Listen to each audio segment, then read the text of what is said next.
Good evening, dear friends. Yes, since the legacy of ancient Egypt is a completely special topic and there are more than a lot of surprises here, I prepared this lecture from scratch. It does not repeat anything from what was before.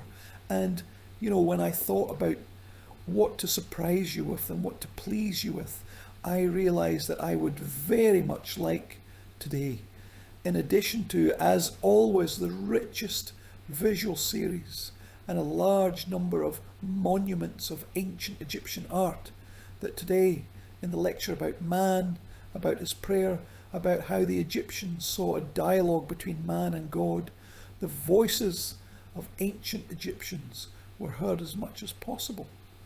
Therefore, today I have a huge number of quotes with me, because plunging into these millennia, into this amazing space, today we will listen to the prayers of despair, the words of the kings and their subjects, the voices of those who understood that they had committed against the will of the gods, and the words of those who were worried, because they lived in that era when the great kingdom of Upper and Lower Egypt on the banks of the Nile was in turmoil. There will be a lot of voices today, and I really hope that these amazing words, written in hieroglyphics on stone walls and with inscriptions on fragile papyruses, which miraculously came to our time, will not only allow you to imagine the person who lived on the banks of the Nile many millennia ago, but will also help you to feel the amazing unity that exists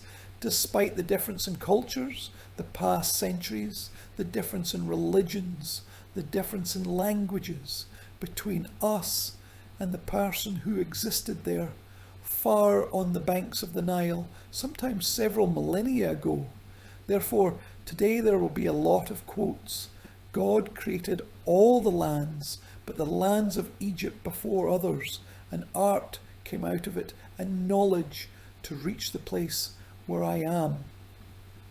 With these words, at the turn of the 11th and 10th centuries BC, he addressed the messenger of the Egyptian pharaoh, King Jekarbal, King Bibla, the great capital of Phoenicia, which led the entire trade of the eastern Mediterranean. For Phoenicia, as well as for many other states of the ancient Middle East, Egypt was, if not a shrine, then a source of knowledge, a source of amazing canon of visual art, and, to put it simply, a source of amazing goods and elegant arts which were in great demand for many millennia. And today, when we look at these amazing waters of the Nile, this sunset of the Nile in Luxor, now there is no Photoshop, the colour is really like this. We must understand that, in fact, speaking about a person in ancient Egypt, we imagine a colossal layer of culture. The oldest monuments that will be shown to me today are the middle of the 4th millennium BC. The latest monuments for the Egyptian civilization are the ruins of the New Era. This is a length of 3.5 millennia. This is a colossal layer of time, and despite all the changes, despite the fact that, of course, Egypt experienced a period of rise and fall, a period of confusion, an incredible rise of the cult, still somewhere a person inside this space of faith in God, the space of the Nile house, Egyptians incredibly love their homeland. We will talk a lot about this today. The person remained the same, and it is amazing that throughout this many millennia of culture, a person who lived in the depths of ancient Egyptian history, a person who was a contemporary of the 7th Cleopatra, on which the traditional ancient Egypt ended, and the Egyptian kingdom was part of the province of the Hebrew Empire. They understood each other because the language changed, some religious norms changed, the canon of art changed many times, but the idea of man and God, the idea of Mat, great truth, harmony, peace, the idea of the path that the human essence or soul should follow, as we would say, Western people in principle, these ideas remain the same.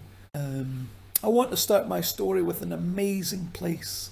This is the necropolis of Saqqara, which is located 30 kilometers south of modern Cairo. And here too, the first phrase that I would like to say is the word time.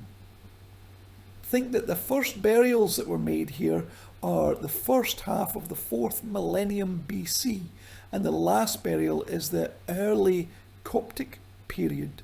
This is the 5th century of the new era, that is more than 4 millennia of necropolis.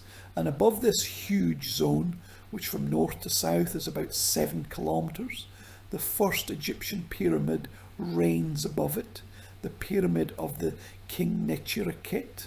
This name is translated as the divine flesh, and later when the descendants came here they called it Djoser, which is translated from ancient Egyptian as the sacred ancestor.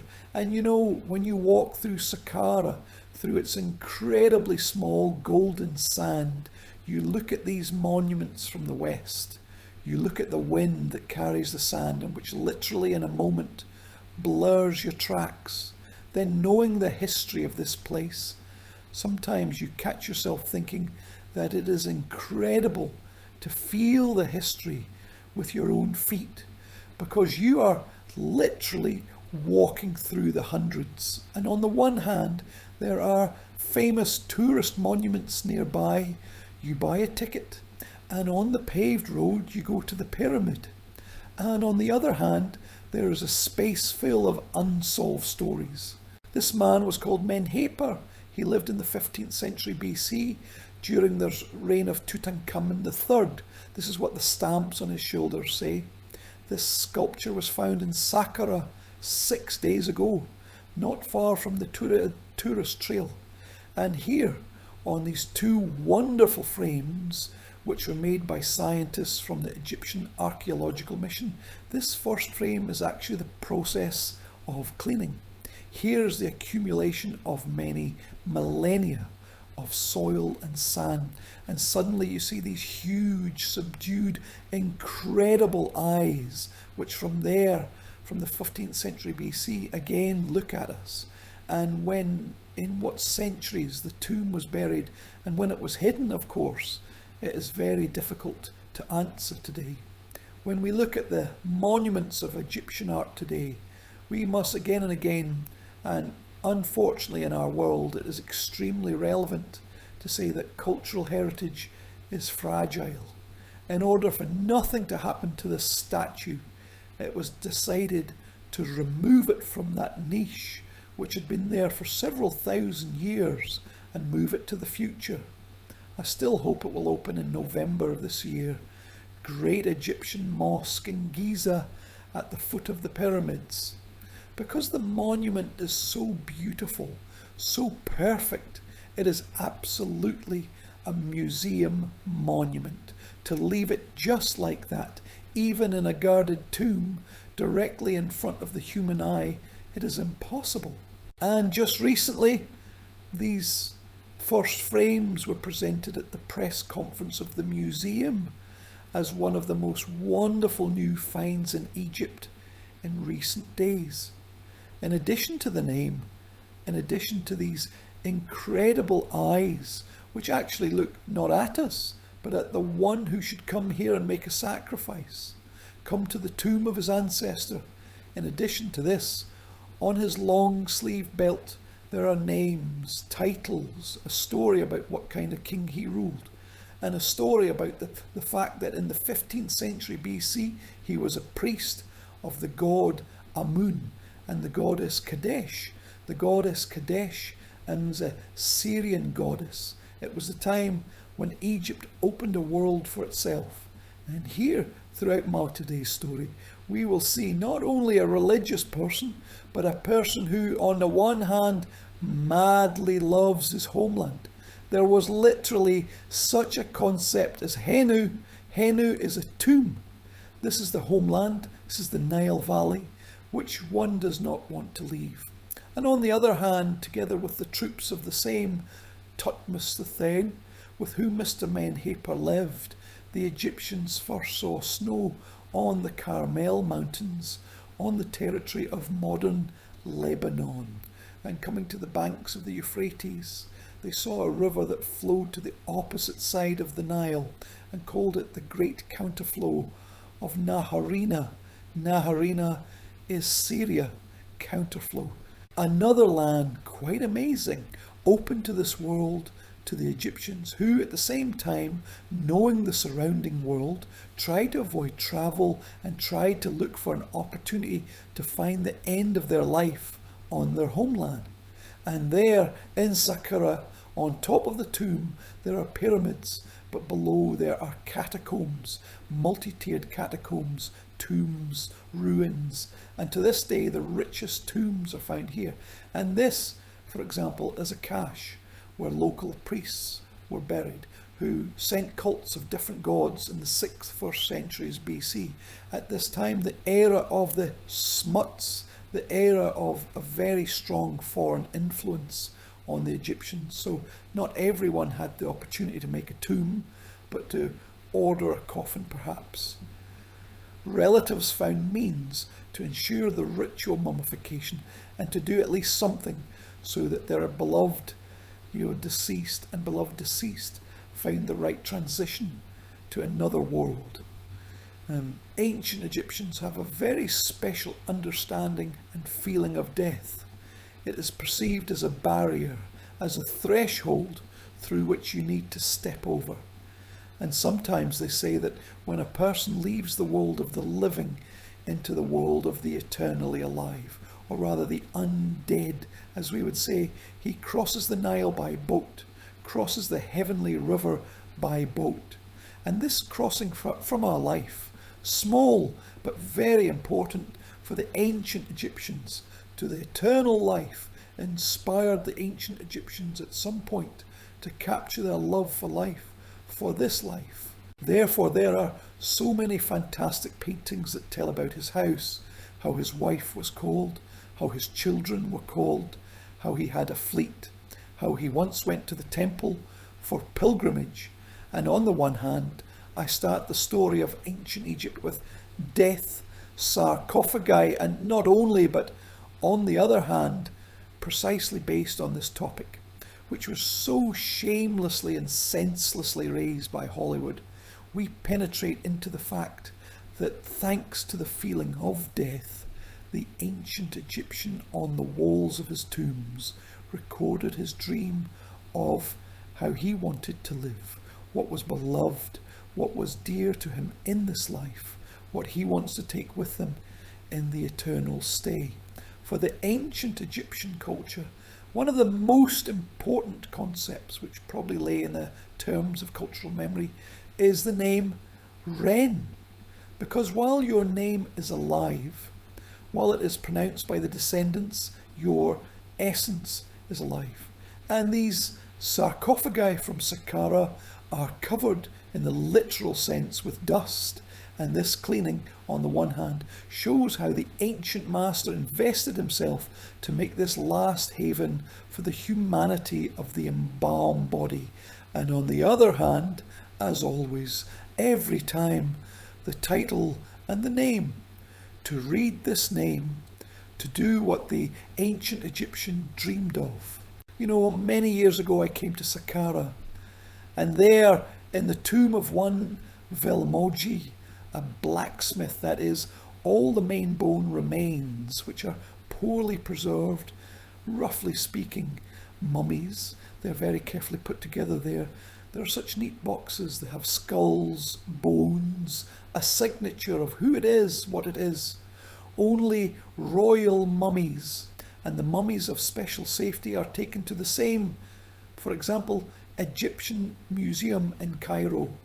Not far from the city centre, there's a hospital, and here on 2 underground Eurosis lies a real ancient Egyptian. There are a lot of mummies there. In the basements there are such holes, that these mummies were brought from such a horoscope in 1931, and the dust is so abundant there, it is clear that no one touched them.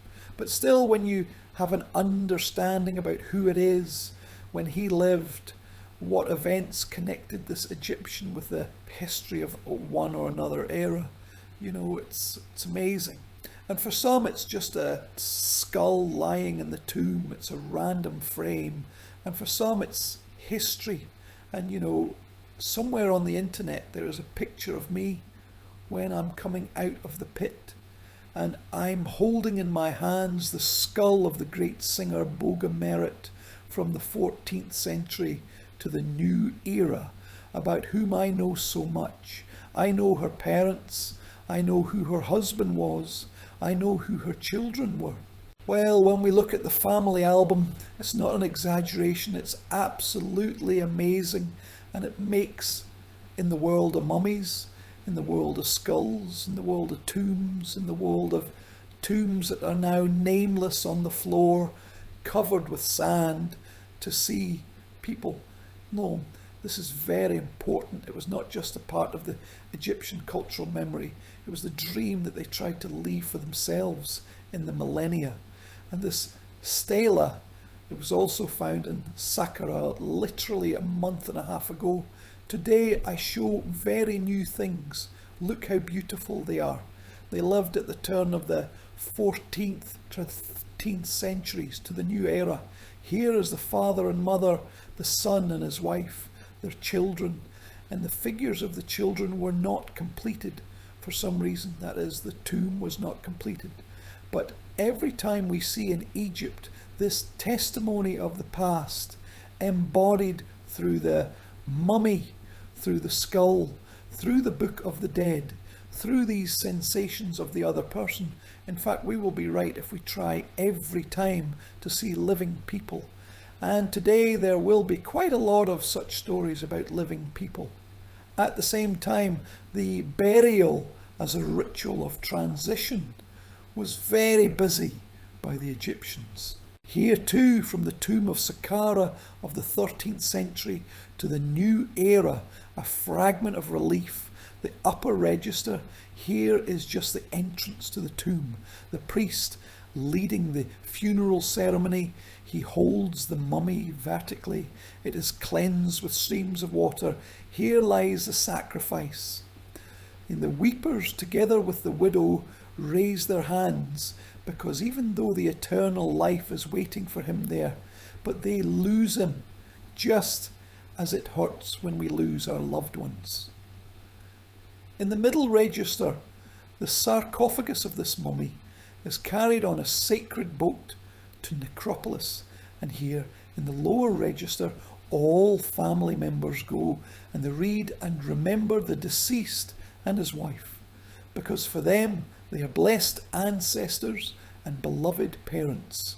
This correct transition was built on the idea of the ancient Egyptians that inside the Akau there's a multi-million year existence of the human essence. There is a small grain. This is the earthly human life. It is very important. The Egyptians never had the idea that they're in the world of the gods. It is better. But in order for it to be good there, it must be deserved. And for this it is correct to go through this small earthly life, which is a fragment of this huge multi-million year existence of the human essence. And here, you know, probably human culture appeared in many ways when a person realized death. This is not my words. This is what many culturalists wrote.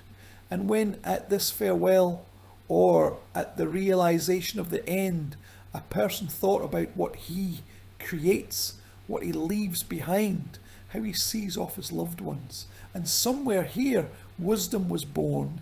And somewhere here, a masterpiece of art was born.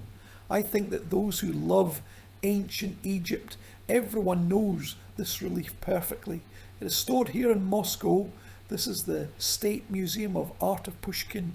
This is a fragment of a mournful cry from the wall of the tomb of the great-grandfather Khorramheb of Saqqara, 14th century BC.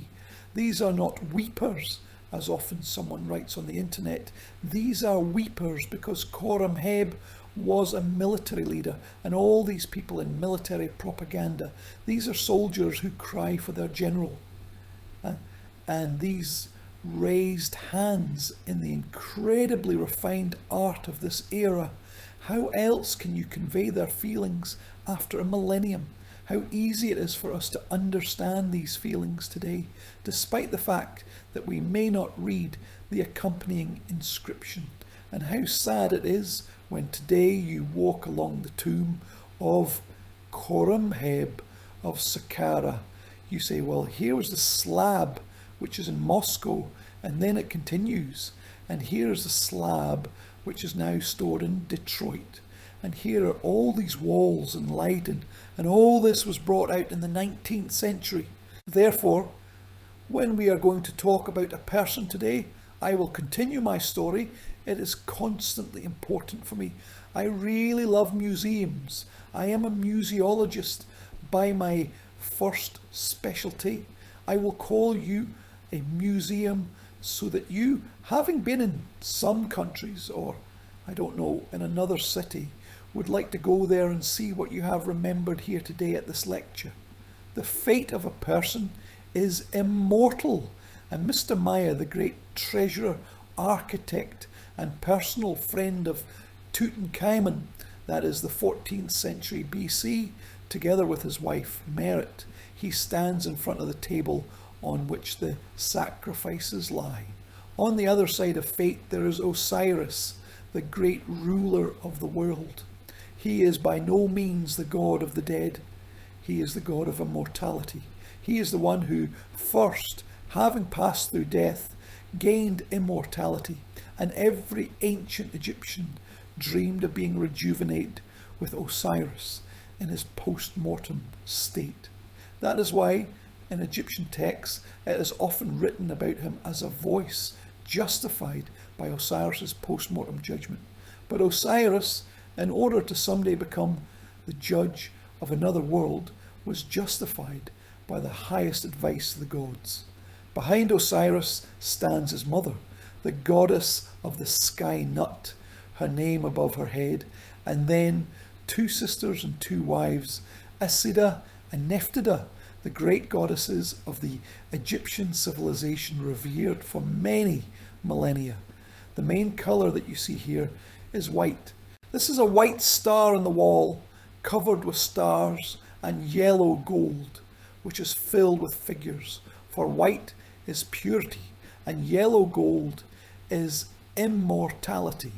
And filling the image with the colour of immortal gold, the artist says that he wants to convey all this to eternity and to convey it to the descendants who will see the upper part of the tomb where there was still light, or where you could come. Remember, sit down, because there were special holidays, commemorative ones, when, having come to the tomb, the Egyptians believed that the whole family had united, that the living had left together, and the room that was the burial chamber where the sarcophagus stood and where no one should have been. This is a relief from the burial chamber. And unfortunately in the 19th century, the tomb of the great treasurer Mania was already found plundered. And you know, sometimes it happens that the first finds that were made in the plundered tombs, they fell into the hands of the locals. The locals sold them to the first collectors. Let me remind you that until 1970, the Egyptian law allowed the excavation of antiquities from the territory of the country. And now you look at the face of Mania, which is captured on this incredibly thin relief, and this is absolutely amazing. This is him. This is his burial mask, which is probably the most striking and famous monument from the collection of the Royal Museum of Art in Brussels. A thin profile, these incredibly visible, encrusted with obsidian eyes, eyebrows, wig, and a flower of water lily, a flower of immortality, which, from the incrustation of glass, azure, and sardonyx, hangs over his head like this. Think about the bottom of the burial, about the comparison to the dignity of the deceased. You will get the night, and oils and burial wreaths from the hands of the goddess Tithe. They will make for you a burial suite. They will make a golden coffin for the mummy, and the head of your coffin will be made of azure, and the sky will write over you, and they will put you in a wooden box, and the bulls will pull you, and the singers will walk in front of you. The dwarfs will dance at the entrance to your tomb. They will read you a list of the deceased victims, and here is the bow of the feet at the entrance to your victims. The columns of your tomb will be made of white stone, and your tomb will be among the tombs of the royal children. You will not meet the end in a foreign country, and the Asians will not lead you to the grave, and you will not be wrapped in a damned sheepskin, and they will not put a hill over you. It's too late for you to roam the earth. Think about the dwarfs. Come back. This was the letter of King Senusert I, who lived in the 20th century before the new era, to his friend Senushet. King Senusert ascends the throne at the time of the palace conspiracy, and his childhood friend, in the famous literary text which became the first in the history of mankind novel of wanderings, he flees to Asia. The king, the legal heir, takes the throne, and in fact, despite the fact that Senushet found his place in Asia, became a prince there, King Senusert writes to him not about what a happy life will be, not about the fact that he is waiting for some incredible Egyptian joys, but that there will be the right transition to eternal life. Although when Senushet returned, there was still a comment that he received a residence, and in the residence there is a bathroom, and this is why he is delighted after decades of wandering. But this idea of the right path played an incredible role within his religious culture. Remember in this quote from Papyrus, the phrase, "and heaven will write over you," because he will become Osiris. He will look like Osiris, and the mother of Osiris, the goddess Nut, will cover him with her body, so that he came out of the sarcophagus in the form of a thin entity and became one of the stars of heaven. A fantastic monument of the 13th century to the new era is now in front of you. This is the inner cover of the royal sarcophagus, and this is cut out in granite the goddess of the sky Nut, a body that is all covered with stars. Boats sail around her, and she bends over the royal body. And imagine that at least from the 10th century to the new era to 1939, this face of the goddess of the sky, which was inside the royal sarcophagus, was seen by such a silver face of Tsar Apsusenes, a stunning monument to the Egyptian Museum. Incredibly beautiful, incredibly noble, because silver was much more expensive than gold in Egypt. It was brought from Anatolia. There was no silver in Egypt, and this metal was exchanged for gold. And on the other hand, this stone sarcophagus in which lay the silver Apsusenes, it was stolen from another Tsar and was made at least 250 years before the reign of Apsusenes for Merneptah, the beloved son of Ramses II. And imagine, I'll take a thought from one completely non-scientific text, but from the novel, from the wonderful novel of the writer Haggard Cleopatra, where Cleopatra leads a person with whom she talks and says, we Egyptians are different people because we live in the memory of hundreds of thousands of layers of tombs on which we walk. And therefore, very often the Egyptian was also asked the question of why it is necessary to make new monuments, why it is impossible to usurp the monuments of ancestors. What is that small mayat morality that eternal truth that lives in the human heart and how it can be followed. The goddess Noth is in the vault of heaven, and the heavenly meridian, and the great heavenly cow, and the stream of water.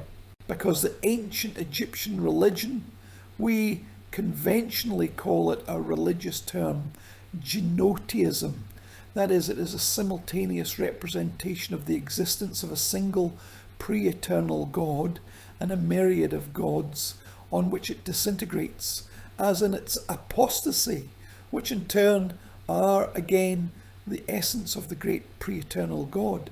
So, trying to describe the world, the ancient Egyptian texts say that the human mind is thin and small. And trying to describe the incredible cosmos, the universe, the Egyptian says that it is possible to describe not through contrast, this is white or this is black, but through the union of or, that is through the union of and. Therefore, the sky is a woman, and the heavenly cow, and the heavenly ocean. And here at the top of the temple of Naos, from the city of Heliopolis, the ancient city of the sun, on which now stands the northeastern suburb of Cairo, and the temple still lies under the ground, there are three apostasy of the sun god. The first is Atum, one of the forms of the creator god and the god of the evening sun. In the middle there is Hephaestus, on the head of the Muscovites. This is the morning sun, and on the back the god of the triumphant noon sun. To see the sun, it means to live. It means to testify that the morning defeated the night, that eternal life defeated death. But on the other hand, there is our world, and there is another world. And here, on this relief, incredible beauty, the sky of our world, the goddess Nut, swallows the winged sun, so that it was born in another world. And there her twin sister, Nunet, will give birth to the sun. And then, when the sun will pass through the mysterious regions of another world at 12 o'clock, Nonet will swallow the sun, so that the earthly Nut will give birth to it in our world. We often, when we go along the paths that are in Egypt, we often go to those places where there were units of the ancient Egyptians. In the great sacred city of Abydos, where Osiris was believed, I will tell you more about Abydos today, there is a great secret tomb of God. According to legend, there was buried the head of Osiris, and there in the underground complex, which looks like a stone island surrounded by water, it's called Osirian, there is a secret, absolutely forbidden chamber, where, according to legend, was kept some great shrine, which we do not know. And you go there in the dark, you turn on the light, you raise your head to the sky, to the stone ceiling, and on it, on the stone, the sky of our world and the world of another. This is a completely amazing feeling of gods and worlds, which gave birth to an ancient reaction, not in Egypt, because many ancient philosophers and many great names were studied in Heliopolis, above which now stands Cairo. They said that the Egyptians had a very special feeling of God, and they believed that gods walk between them, and they can talk to them, and they can ask them for something, and that the degree of closeness of the earthly world and the divine world, which was in ancient Egypt, according to the ancient Greeks, was completely inaccessible to them. This is another degree of religiosity which the Greeks were looking for in Egypt. Look, there is the sun which rises in the east, there is noon, there is evening, and there is the original form of the sun, which in triumph in the dead of night again creates the universe as it was in the original times. This is a fantastic creature which is called Euphra, the flesh of Ra. This is a huge neck with the head of Oven, because Oven in the Egyptian symbolism spoke about the soul of the eternal God. And here again, from the original chaos of noon, the first form of the sun will be created. And this every dawn, the Egyptians saw as a great mystery, as a great likeness of the original moment of creation of the God of the universe, which they called So, the first times. And where is the place of man here? This is amazing, that on the one hand, the great temples, the Pharaoh, which was the axis of the ancient Egyptian culture, and on the other hand, the absolute possibility from the point of view of the Egyptian religion to be close to an ordinary person. And this is a painting from the tomb of the royal artist Erenefer, who also lived in the 13th century BC. This is a brilliant era of the New Kingdom. He stands on a sunny boat, on a boat of millions of years, and opposite him is a great phoenix, a great blue heron. This is on the one hand the planet Venus, the predecessor of the sun on the eastern horizon, and on the other hand, this is the soul, and the soul of Ba, and the sun, and Osiris. And standing on this boat, as thousands of texts of the ancestors, Erenefer wants to be a companion of the sun god, and between him and the heron there is such a strange structure consisting of a black wood and a red knife. It is read as Shemsu. Shemsu are the followers. This is the dream of the ancient Egyptian, to become a follower of the world of gods where the great truth is happening. Here it is, Maat, the great goddess with an ostrich feather on her head. She's omnipresent, but she can leave. And when Maat leaves, her alter ego, Isafet is not quite a lie, it's not quite chaos. It is, such a very good and old Russian word, krivda, distorted truth. And if Maat leaves, then krivda, Isafet, triumphs. And the task of a person who is faithful to the gods, to the ancestors, who wants to see the future with God, is to make his way in the opinion of the ancient Egyptians, so that in his footsteps the truth is felt. And here the same artist, Erenefer, this is a continuation of the painting from his tomb to the statues of the gods, with such an incredible reverence, carries the figure of the goddess Maat, and in her hands the Ankh, a symbol of eternal life, because the truth is a guarantee of a good existence. I am not by chance. This frame is the chest of the sarcophagus from the Cairo Museum. This is the 4th century BC. I am not by chance. I took it for a lecture, because somewhere in the universe there is, according to the ancient Egyptians, a great universal Maat, such a great grandiose goddess. And on the other hand, inside the human heart there is a little Mahat, which is her sister. And when a person comes to Osiris, then this hall is called where the trial takes place, the hall of two truths, the truth of the universal and the truth of the little one. And how much in the resonance of both sisters, how much is filled the true human heart. It is weighed in the Egyptian religion in the afterlife. It is from this that the future fate of the human entity depends. Therefore here on the chest of the sarcophagus, it just falls. This is the goddess Maat. Her symbol is a striped feather. This is the solar disk, and 2 more striped feathers she holds in her hands, because the true earthly, the true heavenly, universal, which must be an inseparable unity if humanity wants the world to continue to exist. For the ancient Egyptian, the border between this world and another, it can be opened by millions of doors. I do not exaggerate. We are now in the Berlin Museum, where the tombs of the nobleman Mechin were brought out.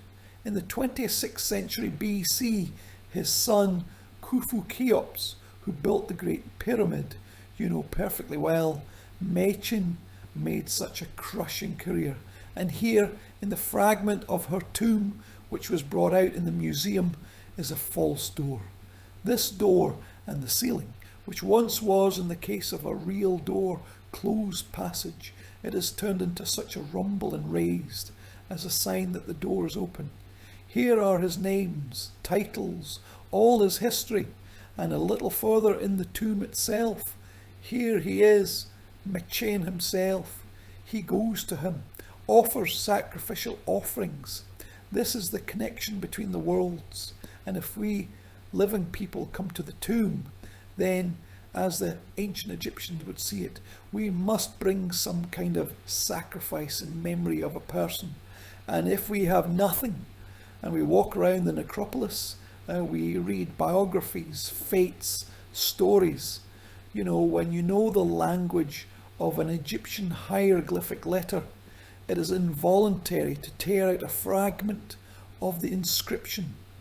Imagine that everything is written in Russian. You will involuntarily see the fragment. This is a completely striking cry from that world, because they say that, alas, the living hate death and love life. If you wish good for your children and happiness for your family, pronounce for me the formula for burial. Name me, roughly speaking, before God, because for me it is a quote, because for me it is eternal life, and for you it is a breath of air, and this incredible feeling of the world of tombs, which becomes a world of living stories. It is absolutely amazing in Egypt. And here you go, you look. This is the false door from the tomb of the great grandfather of Tepemank. This is the turn of the 26th, 25th century before the new era. Authentic pigment, Cairo Egyptian Museum. You look, you read, you think, and you start to look into these fates. Despite the fact that the false door for Egypt and the tomb is a very important element, because this is the place through which to the tomb and from the tomb can come out K. K is a double, a life force, some kind of a double of a person who remains in the tomb. K is the life force that a man receives from his father. Similarly, a woman receives a chemist, an analogue of K, from her mother. K is what, if it is a successful burial and the person is just and he is justified in the afterlife, then K will slowly dissolve and go away, I will say very rudely, a piggy bank of life and strength of this kind. And here's the tomb of the great-grandfather of Merodach. He was a great vizier. He comes out, this is the statue of his K, from that world into this one, in order to win his sacrifice. This is not only the world of the Egyptian tomb, this is the era of the pyramids. This is not only the world of these religious categories, as I said, this is the world of the living. And, by the way, Machen, whom we just saw with you, was very proud that his father was a provincial judge, did not leave a large house, did not leave property, left a few servants, but he made Machen study. And the main heritage of my father, Machen says, is the passion for the word, letter, and knowledge. Because it is this passion, as he says, the main heritage of my father brought him to the post of nomarch, the ruler of one of the areas of Noma, as the Greeks called them in the Egyptian region. Nomarch is one of the cities of Delta, and it was the main part of the testament, not grain, not servants, but to love the book, to read and love the word. K in the Egyptian tomb is very often depicted with the help of signs in the form of two parallel outstretched arms.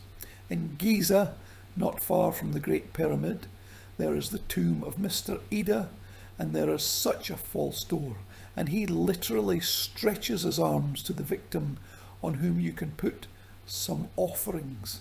In addition to the fact that you read for this gentleman the texts that are written here, and it was this incredible desire to preserve the name and image that gave birth to incredible masterpieces in Egyptian art. Look at this gentleman. I will show you a few more angles of this monument. His name was Anhaf.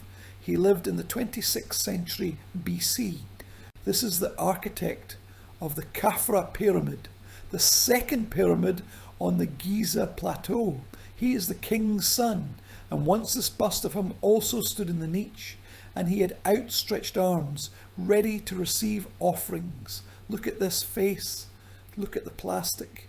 Look at his oral folds. He has bags under his eyes. He is absolutely alive. In the history of ancient Egyptian art, this monument is comparable in value to the bust of Nefertiti, which is known to everyone. Only this monument is kept in Boston, in the Museum of Fine Arts, and it is among the top 10 of the most significant masterpieces of ancient Egyptian art. The birth of this monument, the appearance of the sculptor, alas unnamed, who created it, all this was built on the understanding of what we leave in eternal life. What should this person be like? How should his image be preserved, his name? And through this image, according to the Egyptian ritual, the ability to receive offerings in eternal life. Here is the Khafra pyramid. This is his creation. If you walk near Giza, there are myriads of destroyed tombs. Some have names, some do not, although there were the first rows. Here's the pyramid of the 26th century, and somewhere between the 24th and 23rd centuries before the new era, that is 300 years later, the statue of Khafra, one of the Wilmosh, appears in the space of the unpreserved tomb and in the space that is essentially forgotten by the descendants. And if you move away from the tourist trail, then such lost images, and you look at the rock tomb, and there in the vernal opening is barely distinguishable. I specially took such a photo. There is Wilmosh and his wife, who hug him, you see, and they no longer have names. And this is the case when time, the most terrible enemy of man, according to the ancient Egyptians, not only a man, but the enemy of ancestors and the enemy of the gods, possesses the essence. And all this always goes to the past and does not remain in the world in which we exist. The 13th century, before the new era, this amazing man was one of Ramses the Great's favourite sons. He was a priest of the god Ptah in Memphis. And for him, and for his era, the Great Pyramids were ancient Egypt. I don't know how to realise that for many ancient Egyptians of the era of Thutmose Amenhotep, when the favourite St. Petersburg Sphinx's ancient Egypt was for them, and being a priest of the god Ptah, Haimos, he was also an intellectual, but as often jokes, he was the first Egyptologist, because he explored the tombs. From the destroyed tombs, he took the statues and placed them in the courtyards of the Temple of Ptah in Memphis, where he was a high priest. Think about it. He restored some royal pyramids. That is why in the history of ancient Egypt, he entered as an intellectual looking for answers to unanswered questions in the past. On the left is the head of a statue in the Berlin Museum, and on the right is a relief in a characteristic wig of the high priest of the god Ptah. He keeps the past of his land. Due to the fact that one of the titles of the high priest of the god Ptah was Sem, the priest of the late cult, everything was gradually blurred, and in folklore such a conditional name appeared, Satni Haimawasi.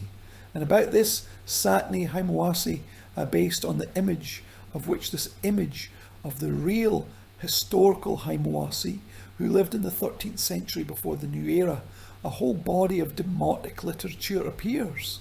Demotica is a late form of Egyptian writing which appears in the first millennium before the new era. Here is the text.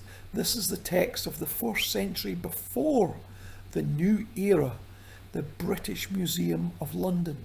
And he tells about the king's son who is looking for the truth. and is looking for the secret knowledge of the gods. And he walks around the necropolis and reads inscriptions from the tombs. This is a magical fairy tale. Suddenly, in fact, a ghost appears in the form of an old priest who says the following: I laughed. Look how you read inscriptions in which there is no power. Follow me if you want to know the truth. I will tell you about the place where the scroll is kept, written by the God of wisdom by his own hand. All the times when he descended to the earth among other gods. There are 2 sentences in that scroll. Say the first one. You will bewitch the sky and the earth, the mountains and the waters, and the world behind the tomb. You will learn the speech of birds, those that are in the heavens, crawling creatures, those that are under the earth. You will see fish in the depths when a water rod is raised over them. Say the second one. In the house of eternity, you will get the strength to accept the form it had on earth. You will see how the sun makes its way in the heavens around the gods, how the moon rises in the sky, and you will see the stars, the true form. This feeling of Egypt as a civilization that possessed, against the background of this 1,000-year-old experience of special wisdom, this feeling was present in the knowledge of the Egyptians and in almost all the surrounding peoples. The fact that there is a book written by the hand of the God of wisdom, the secret knowledge, the incredible magic that permeated the entire Egyptian society and its religious culture. This is what, in fact, was not just a part of the Egyptian literature, but was based on real people, intellectuals, priests, magicians, sorcerers, seekers of the past, whose names we pronounce when we study the ancient Egyptian heritage. Imagine that in the 13th century our Kaimuas, and this is the pyramid of King Umis, which is in the 25th, 24th centuries before the new era. It is now broken and it looks like a hill of stones, and it was actually destroyed during the second Rameses. And Kaimuas restored it in his time. And on the southern edge of the pyramid there is a text with the signature of the royal son of Kaimuas, how this pyramid shook him, and that he decided to restore the memory of this king, Umis. This happened with Kaimuas for a reason. By the way, this is also Saqqara. This is the same place where I started my conversation today. And if we come to the place that for us is the entrance to the pyramid, and for the pyramid itself is the exit, because this is the exit for the essence of the king, almost always oriented to the north, because there are northern constellations, the Great Bear and the ancient polar star Tuban, which guards the gates of another world. Then we see with you such a perfect picture. And when we go down there in the dungeon, then all the rooms of the dungeon will be covered with texts, carved in stone and filled with pigments of green and blue colour, the colour of the Uaj, the colour of immortality, the colour of the living nature. These are the texts of the pyramid. This is the oldest complex text, not only in the history of ancient Egypt, but also in the history of all humanity. It is in perfect shape, clearly based on the deepest tradition of oral transmission of knowledge. And it was recorded on all the walls of the burial rooms of the pyramid of King Uis in the 24th century BC. But it is so perfect. All these 750 and more sentences, they are written so brilliantly that it is clear that this tradition goes somewhere there in the 4th millennium BC in order to ensure the king's immortality. It is said, your heart to you, O Osiris, your hands to you, Osiris, the heart of Unis to him, his they are to him, his feet to him, his they are to him, his hands to him, his they are to him. A mound is made for him in the sky. He ascended to the sky. He rises like a cloud of smoke from the radiance of the great. He flies up and down this board. He lands with his ship. He flies up and down this board. He lands with his ship to a free place. Lord of yours, hurrah! Get up and go away, unknowing of the thicket and reeds. Yunus will reach your place, and he will reach the sky. Lord of yours, hurrah! This Yunus pushed off from the earth. Lord of yours, hurrah! Look, you rise from the horizon. Look, he is the one with his sceptre in his hand, the crest of your ship. Hurrah! Yes, you will rise, Yunus, to the sky. Yes, you will go away forever from the earth. This is a Psalm 267, the text of the pyramids, which says that Yunus will become a satellite of the sun. Remember Shem, hurrah, just as it will want it to become a satellite of the sun after the century of the Tsarist artist Renifer. And here's one very interesting thing. Get up and go away, unknowing of the thicket and reeds. This is not someone who wants to take a place in the ship of the sun god, which is intended for Yunus. For us, the exit from the pyramid is the exit to the light of the sun. And you know, when you sit for a long time studying the text, and then you go out, and this light of the day just hits you in the eyes when you leave the dungeon. And for the pyramid, this is the zone where the invisible reeds of papyrus have grown. And this is the edge of the walls. The one who has not experienced death will not sit in the closet. This is what this text says. He will not dare to take the place which the Tsar Yunus must take, when his divine essence will become a star. And if we raise our heads above the Tsar's sarcophagus, there's a starry sky, and the ancient Egyptians called the starry sky a set of immortal souls of ancestors that twinkle there, being indestructible stars. The 24th century, before the new era, the era of the great pyramids of Giza, was before Yunus, and we must understand that the idea of man has changed. But just as the idea of the king has changed, about the great intermediary between the earthly world and the heavenly world.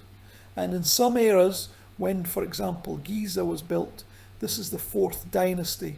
This is a classic of the ancient kingdom, the sunset in the pyramids. The king was God. The king of Egypt was always God. Only the status of God has changed. And in the era of the great pyramids, it is God who embodies the second earthly sun. And you go to the Egyptian Museum in Cairo, and on his green diorite throne the king is standing. Hafra, the son of Khufu, sits and builds the second pyramid in Giza, and he has huge ears because he conveys those prayers which hear God, the Almighty, and Samamura. And this is one king who, it would seem, does not need the justification of his immortality. And centuries later, there were other kings who ruled in the era of confusion, who, like ordinary people, hoped for immortality, hoped to get it. Kings in Egyptian art, remember, there's a canon when the growth of the depicted depends on his social position. So the kings here are depicted one growth with the goddesses. This is Menkora. This is the builder of the 3rd pyramid in Giza. Agree, the monuments are absolutely fantastic. This is Growak. This is Nitzlansa. Still, the Cairo Museum. And every time in one of such triads, in the centre of Menkora, on the one hand, in this case on the right, the goddess of one of the provinces with which the family of the king was connected, and every time on the other side of Kudkor, the goddess of the sky, the goddess of love, the great immortal mother, the goddess which, according to Egyptian ideas, gives hope for immortality. And often it appears in the image of a sacred cow, milk, which is immortal milk, Anhuas gives the opportunity overcome death, If, on the one hand, there is Hafra, and here is such an earthly, inhuman, absolute greatness. And on the other hand, please too, the ancient kingdom, the 5th dynasty, the 25th century BC, the kings are more earthly. This is Sahurim. It is unlikely that anyone has heard about it. Well, except those who love ancient Egypt.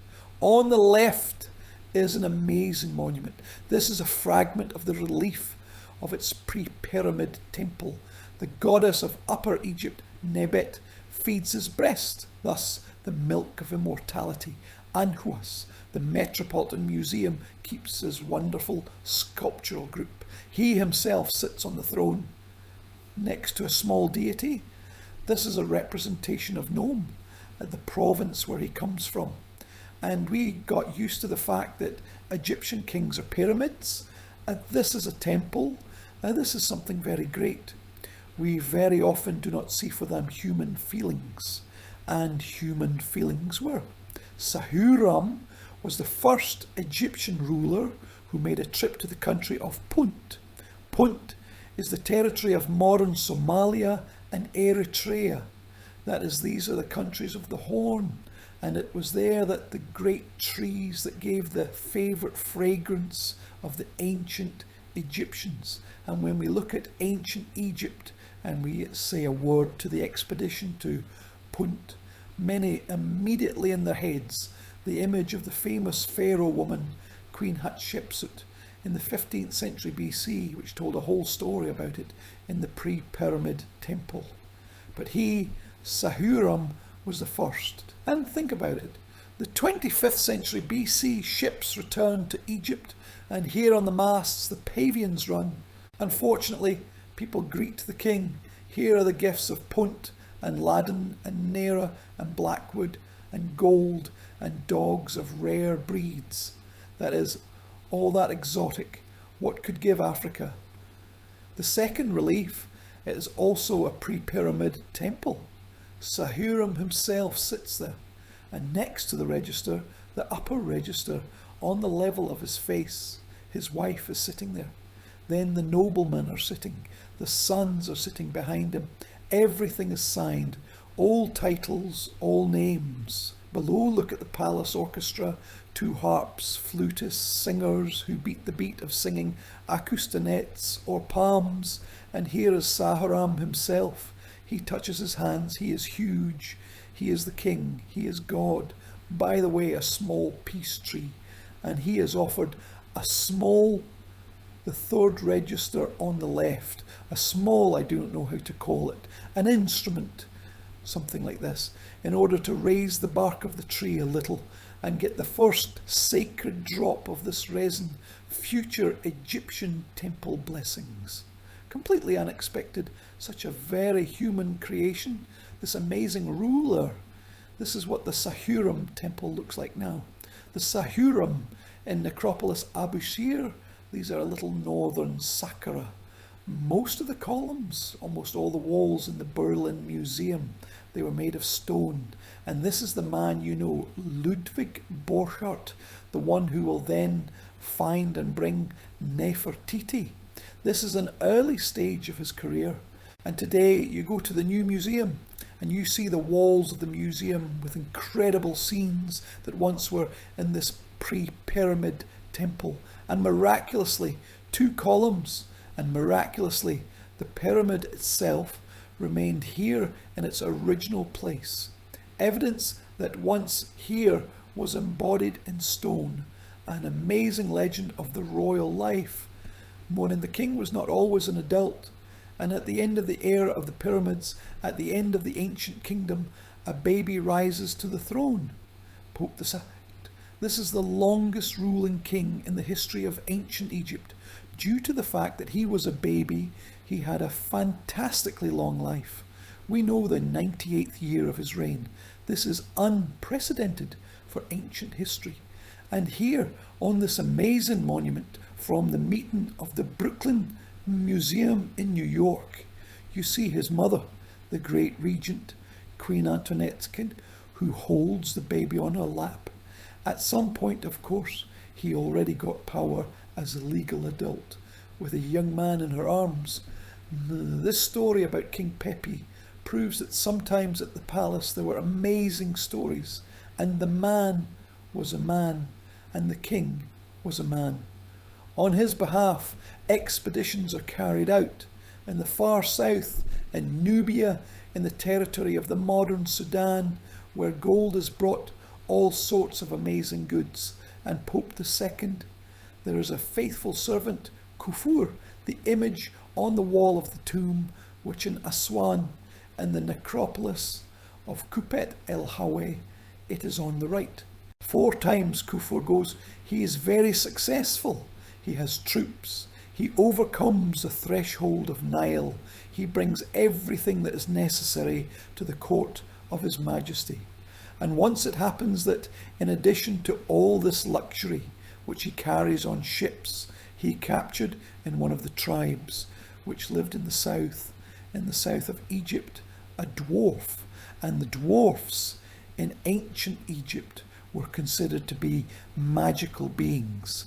There were court dwarfs. Dwarfs were very often jewelers, because it was believed that they had secrets of the strength of the cheek, secrets of magical power. And here Kufur, our hero, writes to the court in Memphis, that is in the territory of the modern Cairo, a letter and a report to the king, telling him that he is lucky, and mentions a dwarf there. And with a child on the golden throne, there was a hysteria, because he most wanted such a toy. As a result, from the little king, the court writers write the text of the letter. This is the official royal letter, and this letter so amazed Kufur that he ordered to print it on the wall of his tomb, the seal of the king himself. From this word begins the inscription. That is, it is a printed personal royal seal. This is not some kind of court letter. This is His Majesty. The 2nd year of the reign, the 3rd month of the reign, the date is the 15th. Royal decree. Samaruat, a friend to the only priest, the head of the foreign detachments. Kufur, I know the words of your letter composed for you in the palace of the king, to let you know that you went down to the blessed country of Yam, together with my army. What's with you? You said in your letter that you delivered all kinds of gifts, great and kind, this goddess Kador, the ruler of the southern land, for me, for the king of Upper and Lower Egypt, the king of Petra, the 2nd Neferkar. Yes, he will be alive, unharmed and healthy.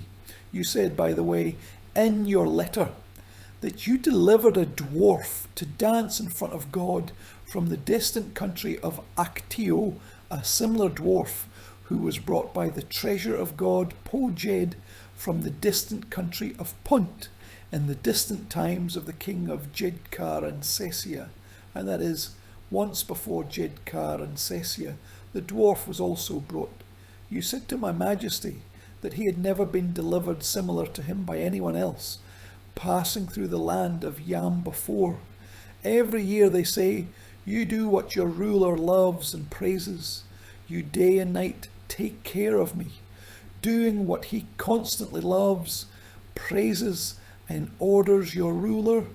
His Majesty will fulfill all your wishes, numerous and excellent, so that it is good for the son, your son, that is, for the grandson forever, so that all people speak when they hear what my Majesty has done for you. Is it not like what was done for him, what was done for a friend of the only Kovkor when he descended from the distant country of Yam, over the vigilance shown to him to do what he constantly loves, praises and orders his ruler? That is, the Kovkor will not become an example for future generations. Go to the north, to the capital at once. On the way, sending a delivery, you will deliver this dwarf with you, which you brought from the country of Aktuk, to be alive, whole and healthy, to dance before God, for fun, for the entertainment of my Majesty. Yes, I will live forever if he will go down with you in the boat. Then appoint excellent people who will constantly be behind him on both sides. Beware if he falls into the water, if he will sleep at night. Then also appoint an excellent person, the best people who will sleep behind him in this tent. Check 10 times a night, for my majesty wishes to see this dwarf more than the gifts of the Nubian divers and all the treasures of Punta. If you reach the capital, and this dwarf will be with you, alive, whole and unharmed, then my majesty will do more for you than what was done for the treasurer of the god Barjid during the time of the king Isis, according to the desire of my majesty to see this dwarf excellent. You know, there are a lot of standard, thank you very much. You know, there are a lot of standard canonical oriental texts, and suddenly among them appears a dream of a boy sitting on his mother's lap to see why he needs these gifts of Punta. He doesn't need it all, and here is such a living dwarf. And you see, there was a legend in the yard that once, during the reign of the king of the god Barjid, there was such a dwarf, and he was so special that he really wanted to bring such a dwarf to the palace. And therefore, the treasurer, having done this, having received incredible royal awards, completely sealed the royal letter on the wall of his tomb in Aswan. Not always the times are good. Not always life is calm. Not always the state is intact. And here, against the background of this incredible sunset, with a view of the Abu Shir pyramid, where we were with you, Pyramid of Sahura, I want to recall a completely different Egyptian voice, and this must be read in St. Petersburg, because the text with this voice is the papyrus that is kept in the National Hermitage. And by the way, a wonderful new exposition of the Department of Songs and Sources, Department of the Middle East. It is exhibited there now. So be sure to go and see the original, because there is no photo transmits. Imagine an era when the great pyramids were sleeping, when in the area of Middle Egypt, the city of Heracleopolis fights with the city of Thebes. In the south, there is a civil war, and here, no, not to the pyramids, not to the temples. Here, the conversation is about man, about fate, about death, about life. And the old king, the ruler of Heracleopolis, says to his sons about who is the king, who is the man, and what is the relationship of the world of gods to human actions. This is a great classic of Egyptian literature, and so that you understand, the only full list is kept in Russia in the State Hermitage. Wisdom is created knowledge. Look, the words remain recorded. Turn your scrolls, follow the wisdom, and the one who learns will become skilled. Do not be evil, be benevolent. Life passes on earth. It is not a debt. The one who leaves a memory of himself flourishes. The righteous lives forever. The one who goes with Osiris, like a free man, avoids death. The judge is judged and wise. Know not the mercy of them at the time when they perform their duties. It is bad when the wise man is accused of not hoping for long years. They look at life as at 1 hour. The affairs remain after the death of a man. They are put together as if in a pile next to him. Eternity is being there, and the one who neglects this is stupid. But the one who has achieved this without sinning will be like God, freely walking like water to eternity. Take care of people in God's pasture. He created heaven and earth for people at their will. He destroyed darkness. He created air for them so that their noses would live. This is God's likeness, which came out of his body. He ascends to heaven at their will. He created for them plants, hedgehogs, birds to feed them. He killed the enemy and destroyed his children for their hostile intentions. He created light at the will of man, and travels on the boat of heaven to see them. He raised a sanctuary for himself behind them, and he hears when they cry. He created for them a ruler as a support to support the back of the weak. He created magic for them, stronger than weapons, to reflect what can happen. He created dreams day and night. He kills the rebel among them as a man. He kills his son for his brother. Do not cause suffering. They give the law to the king with their lips. Open your face so that you may rise as a man. The conversation of the old king with the heir to the throne and the young king Merakar. And this, open your face so that you may rise as a man, is actually the conclusion of a huge text. Find it on the internet, read it. And he curses his son not to steal the monuments of the ancestors, but to cut out a new, fresh white star in Camel-Alumnic Tours on the eastern bank of the Nile opposite Mendes, in order not to stain his name, in order to remain perfect. Another text, I show you a fragment of it, on a piece of a star.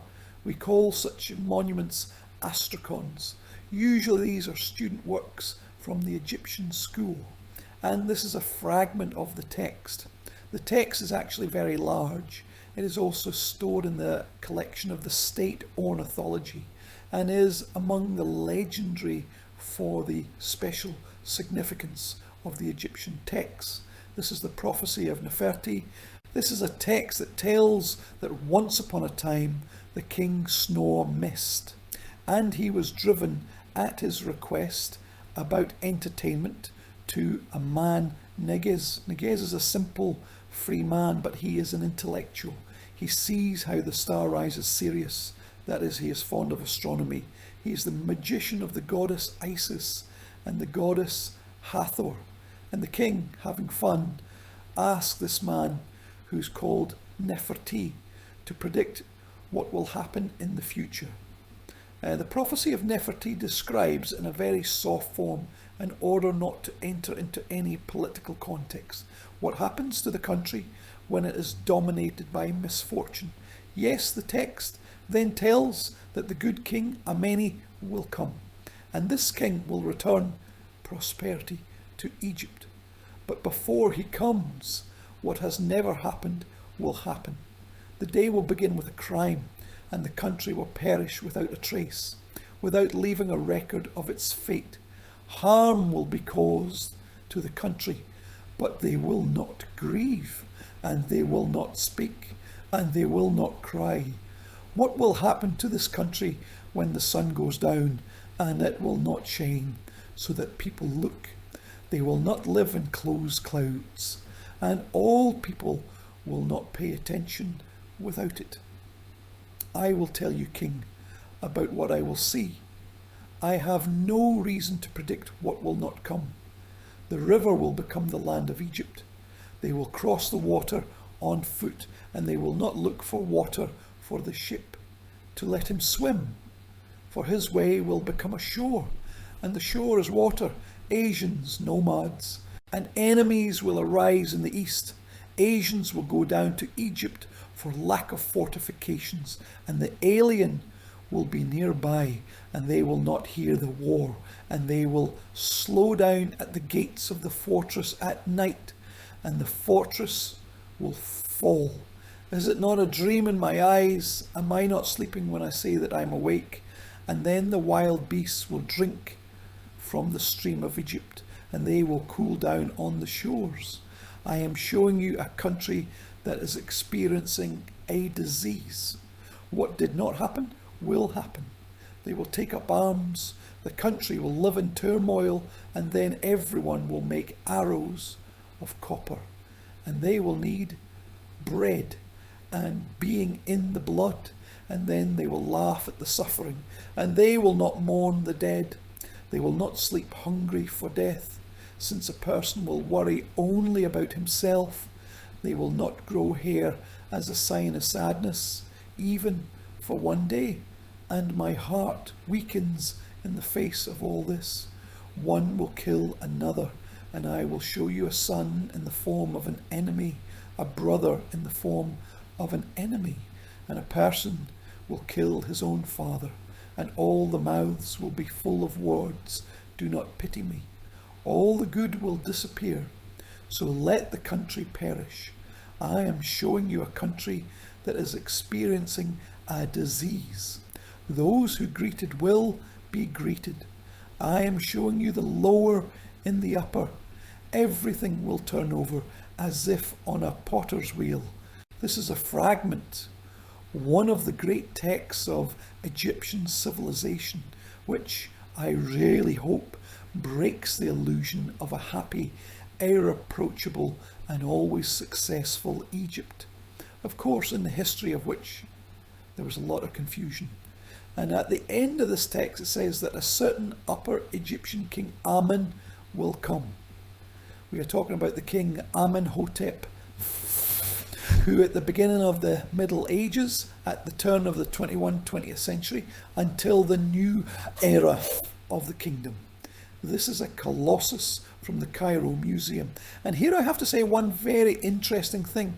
This text, which is absolutely opposed to the state ideology, this is one of the most successful and informative texts of the Egyptian process of education. Because teaching on this text, scribes and boys explain to you how it should be, what should not happen. We have a huge number of fragments of this text on such student copies. In addition to the great prophecy, which is written on papyrus, which is stored in the state hermitage, and these are other kings. This is not the era of the great pyramids of Giza. Look at their faces. They have experience, life, old age, bags under the eyes, depressed life, heart fatigue, as the ancient Egyptians would say. On the right, amazing masterpieces from the collection of the new Carlsberg in the library in Copenhagen. This is the king Amenemhet III, the famous king of the 19th century before the new era, and next to the Metropolitan Museum quartzite face of his father, Senusert III. These are the kings of the great changes, when God, whom once was the king, became more human, and the king, as ancient Egyptians believed, double nature, both divine and human. He receives the divine at the time of the internalization, at the time of the coronation. Then he has a part of the hypostasis of the god Korah, the great heavenly ruler. Egypt is full of tradition. I think that for many centuries, kings, they came here, to Giza, to the foot of the great Sphinx, one of the symbols of this great land. And here, between his paws, there was a sanctuary, Setepet, the chosen sanctuary, where at least in the era of the new kingdom, there were some final ceremonials of the royal coronation. I'll tell you honestly, when you come, it is closed for tourists. You cannot come close, because everyone wants to carry a piece of pebble, and not because the Egyptians are so nasty. When you come there, you raise your head. It hangs on you. His head is 20 meters high. This is a completely unpleasant impression. And of course, the king who went there for the coronation, he felt a very special feeling. And at some point, the Sphinx began to be forgotten. Approximately in the 16th and 15th centuries before the new era, it was very much covered with sand. There is the Libyan desert. The sand comes from there. As a result, there was one amazing story which is recorded on that stele, which is between his paws. I'll show you now more closely. The king who brings gifts to the great Muscovite judges, and then the text begins. It so happened that once in the 15th century BC, the king's son Putmos hunted at the pyramids. The ancient Egyptians had an idea that the solar boat, which makes this great celestial circle, it stops for a moment at noon and midnight, and that's what happened. At that moment of the stop, prayers are especially well heard. People to the gods, and sometimes the voices of the gods to the people are Hud. One of these days it so happened that the king's son walked here at noon. After the hunt, he rested in the shadow of this great god. Sleep and drowsiness encompassed him. At the moment when the sun was in the zenith, he discovered the greatness of this god, honourable, speaking with his own lips, like a father speaking to his son. Look at me, my son Putmos. I am your father, the sun god. I give you my kingdom on my land at the head of the living. You will put on the white crown of his kingdom and the red crown of his. On the throne of the god, he will be your heir. The earth will belong to you in all its width and length. Everything that illuminates the eye of the Lord of all things will be your offerings, both lands and gifts great of all earthly countries. And your life will be a great fortune. My face belongs to you. My heart belongs to you, and you belong to me. Here is my condition, like the one who is in suffering, and all my members are destroyed. The sand of the desert on which I should be covers me. I expected to do so, that you will fulfill what is in my heart. For I know that you are my son, my Saviour. Come, here I am with you. I am your adviser. He finished these words. Then this prince was amazed that he heard these words of the Lord of all things. He understood the words of this God, and he placed the silence of his heart.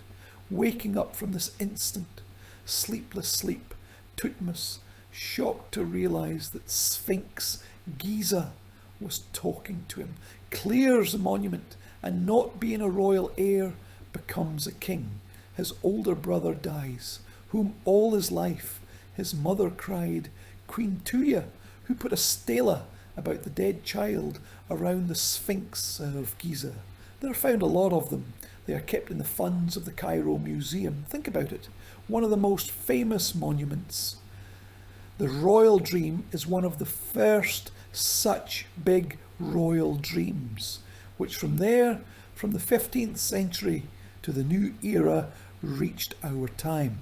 And what a price! Conversations between God, man, and accidentally turned out to be excessive elder child, which was the heir, the throne, for many kings who came to the Sphinx of Giza. Yes, he was an ancient Egyptian, but it concerned not only such significant monuments. I love this thing very much. It is very rare, absolutely wonderful. It's kept in the Museum of Mesopotamian Archaeology in Marseille. This is the statue of the god Osiris next to the kneeling priests. All the same Saqqara. And they were priests, the cult of Tsar Teti. Teti lived in the 24th century to the new era. His cult priests lived in the 14th century to the new era. Between them 10 centuries. And here, lady priest, she raises her palms in the prayer mode, because from your own pyramids to meet to her comes Tsar Teti, the cult of which she sent. And now I will return again for 1 second to the dates, the 24th century to the new era, and the 14th century. 10 centuries, 1,000 years. Absolutely normal moment for ancient Egypt. There were cases of sending for the late cult and much more longer. They are based on cultural memory. Therefore, Egypt has preserved amazing royal lists. We are now with you in Obadosia. This is famous for the late temple of Tsar Teti I, a 13th century to the new era. Teti himself goes and pulls out his right hand in the gesture of speech. In his left hand, he is in the academy with Laden. Before him is his heir, his son Ramses. This is the future Ramses II. And then 67 names of the great kings of the past, starting from Menes, from the first legendary king, according to the legend, founded the first of the 30 dynasties and united the upper and lower Egypt. And there was a list that once in Saqqara left the tomb of Tsar Tessichuroi, and there were other ways. Stop time. And the main of these ways was memory. temple of Teti Obadosia is a great legend. It is built in honour of Osiris, so that in November, which is associated with the ancient month Hayag, the holy month of the revival of Osiris, when you go to the temple, going to the west of the sun, through the sun windows, enters his hands inside the temple. And this is a completely amazing feeling, ancient Egypt. If you want to see not the ruin and ancient Egypt, go once to the sacred city of Obados. Moreover, in Obados, at least once in life, all the ancient Egyptians dreamed of going. For them it was a centre of pilgrimage, as for the Muslims of Mecca, as for the Christians of India and Jerusalem. It was a city of great pilgrimage and commemoration of the departed in order to triumph the truth. On the wall of his temple and all the reliefs in this temple, these are absolute masterpieces. Tsar Teset stands before Osiris, his wife Isis, and their son Choro. In his hands is a figurine of the goddess Mat, that very harmony of the universe, harmony and truth. And at the time of worship, such a statue of the statues of the gods, Tsar testified that he did everything to make it. On earth would reign earthly truth, equal to her sister, the truth of heaven. Sorry, I cannot help but show part of the details, because these profiles, fingers, bracelets, crowns, Abydos is a great legend. And you know, Setius did not have time build his temple. He built it his son Ramses II, and some shrines remained unfinished. They were finished performing reliefs, but there was no pigment. And this is absolutely amazing, because the pigment hides part of the work of the sculptor. And when you look at this pure star, and you look at these amazing eyes, lips, nostrils, and you see how the king brings God-given lamp of his soul, and this is the bringing of his own essence, the base of his soul. Yes, then the breath freezes, and you are sad again, because they did this monument, nameless artists. This is how the temple looks at night. It is clear that at first, before the entrance to the preserved room, there were pylons, there was a lake, a sacred canal, traces of which are still visible. Here is the village on the right side of Araba el Matuna, under the houses of which regularly found small ancient Egyptian temples, statues, and so on. That is, everything was once filled monuments, for one simple reason. There behind the temple, this day Pegasus, the great gorge. On the one hand, the sacred mountain, which was called the Lord of the Rings. On the other hand, the mountain of the Lord of Life. These are the main gates of the afterlife. These are the false gates, as we saw them in the tombs of the pyramids. And there is a long, long, long vaga, almost endless. According to legend, somewhere there is another world. Here came a generation ancient Egyptians. Here, at the foot of these rocks, the tombs of the first kings. The turn of the 30th century BC. And when here in the 7th century, the new era came, the Arabs, they called this place Umalkam, mother of pots, because all these skulls, do you see how many skulls there are? Each skull is someone's prayer. They came here, they took a pot of red wine, or often two, milk, wine, Molotov, everything you have. And with a prayer, they threw their face to the west, because there, in the west, the gates of the new world, mentioning their ancestors. This is not an accidentally closed archaeological zone. It is strictly closed for visitation. Because I've been there many times. I remember that I go like this. It is impossible to step on it, because around you are other people's prayers. And when there are excavations, there are layers, layers, layers, layers, layers. These absolutely incredible monuments, not to mention the stele statues and other various ways to preserve memory. This is the tomb of Tsar Jera, Tsar of the First Dynasty. It's right there already close to the gorge. And in a later era, it was revered as one of the tombs of Osiris. Here in the centre, such an amazing monument was found. This is the lying Osiris. He woke up for a moment from a deathly sleep, and Osiris, in the form of a falcon, sits on his phallus in order to receive the divine seed and accordingly to give birth to his baby Koro, which will symbolise new power and new life. That is immortality. The sun has just set. This is the last, literally, moment of sunset. This is already the gorge. And you know, there is not just incredible silence, there is a ringing silence.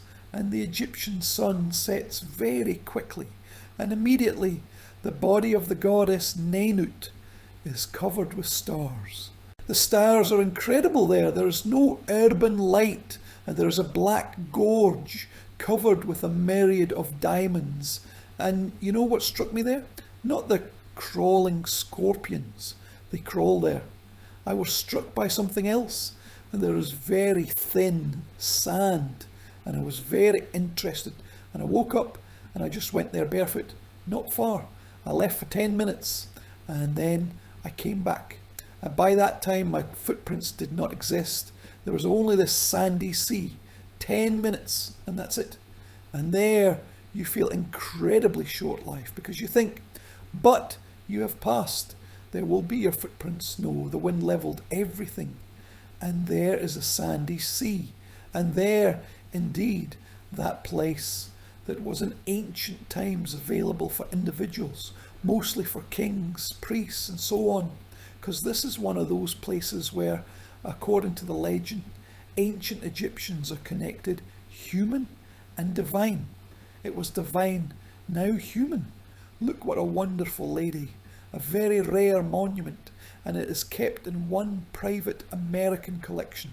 This is a large bowl. I'll show you now, of course, entirely.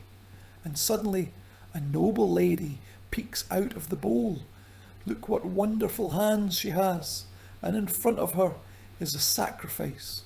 And here is bread of different types, vessels with clean water, a bouquet of flowers because water lilies, and a fried duck lies here.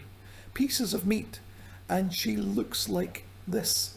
Nearby, completely in a circle, this vessel describes the following inscription. Sacrifice, which is given by the king, the goddess Kador, the ruler of all gods, to give her life, prosperity and health. For K praise him before the good God, the king's poet, the poet of military recruits, Meripta, and his wife, their favourite, the ruler of the house, the singer of the riot police. Meripta made this monument for his wife, who apparently loved her very much. Kador is mentioned so actively. And here, on the frontal frame of this bowl, you see the mask of the goddess Kador, because she was her priestess. The priestess and Kador had specific, including wigs. Her wig is the priestess of the goddess Kador. And on the one hand, in front of her, are the hands of the sacrifices. And on the other hand, she looks into this bowl, which should be filled with water, because water is the same eternal life. As for the ancient Egyptians, eternal life associated with the breath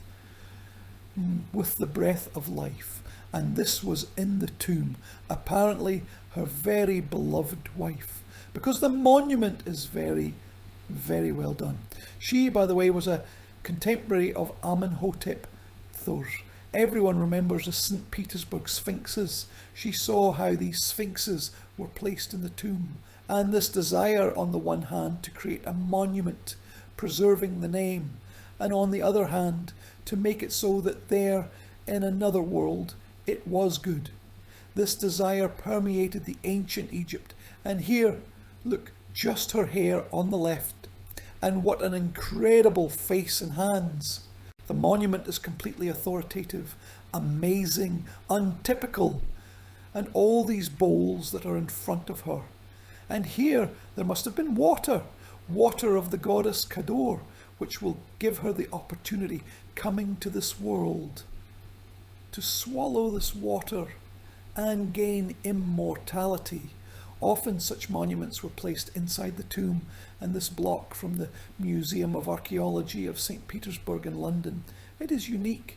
This is a view of one of the tombs of this time. Here are the porticos, and in the porticos of bread, which are arranged in a whole pyramid, there is a statue of a nobleman which stands in the court. Here is the further structure of the tomb, and next to the big sacrifice, on which lies bread and various other gifts. What is highlighted by the birch rectangle, there is such a bowl, and there, from that world, the owner of the tomb, his wife, came out to drink water, which was brought by their descendants, the sign of what is preserved on the monument. In general, drinking water, god or goddess, to be a shadow of god or goddess. As Thutmose said, the future Thutmose IV next to the Great Sphinx. This is a very important part of Egyptian culture. Mr. Eminem was a personal friend of Ramses II, a childhood friend. His amazing monument. Despite, unfortunately, someone out of hatred, the monument is kept in the Luxor Museum. And here, not just the goddess Kador in the form of its sacred emblem. See how he holds his hand. He holds his hand as if he were there. Kador poured water, and this water could be drunk. This topic is repeated in a huge number of Egyptian preserved monuments. And this is a great masterpiece. 3rd century BC. The priest Userhet sitting with his wife and mother under the shadow of the great sycamore. Sycamore is a sacred tree of the goddess mother, a type of fig. He has milk, and the goddess tree that came out of the trunk. You see on her head the emblem of this tree, and she pours water to the souls who make a pilgrimage to another world and offers them to touch the sacrificial gifts. There are pomegranates and grapes and bread and figs, and on the one hand, look, Userhet and his wife, and below, and I specifically enlarge this fragment, their souls who sit on the shore of this lake, water that symbolizes life, as well as the dry dead peace of the desert symbolizes death, and they drink water in order to gain eternal life. Another example, also such a wonderful couple, husband and wife. He was a famous artist in the era of Tsar Satyadewai. His wife Ai was a hot favourite wife. They received a sacrifice and sit on the first pylon. This is the gate of another world where they will go, but from which they can return, as the Egyptian texts say, in order to reunite with their descendants. Look at the circumstances of life, how people live now, and various other ways of interaction. Also possible, another beautiful dialogue, the couple of ancestors and descendants. Tsarist artist Ai, the era of Ramses the Great on the left, Ai, his wife, the right couple. This is his son and his daughter-in-law. They made different sacrifices here, and separates the living and the departed, the victim, on which there are gifts, and on the son, leopard skin, a sign that he is a priest of the late cult. Here is a parade Tsarist artist. He is Raphael in the most refined styles of art and sacrificial gifts. Look at the cat. There is one cat on his knees and another cat under her chair, and this skill, ancient Egyptian, in the most ceremonial, ritual, magnificent monument, smile. It amazes. This is the eternity that the ancient Egyptian, he wanted to share not only with the relatives, but we have a lot of pets and we love them madly. Prince Thutmose, the eldest son of Amenhotep III. Again, we remember the St. Petersburg Sphinx. He was a favourite housekeeper. It was a cat. And for this cat, which died early, the royal son, ordered such an amazing sarcophagus. It is kept in the Cairo Museum. It is made according to all the canons of this time, on the one hand. Here is the opposite image, the cat itself. From the side ends of these images, there is a goddess, as it was depicted in the sarcophagi of the kings. Let's see for a second. First, she is revered, Tamit, Lady Cat. She is depicted. How did she look in her lifetime?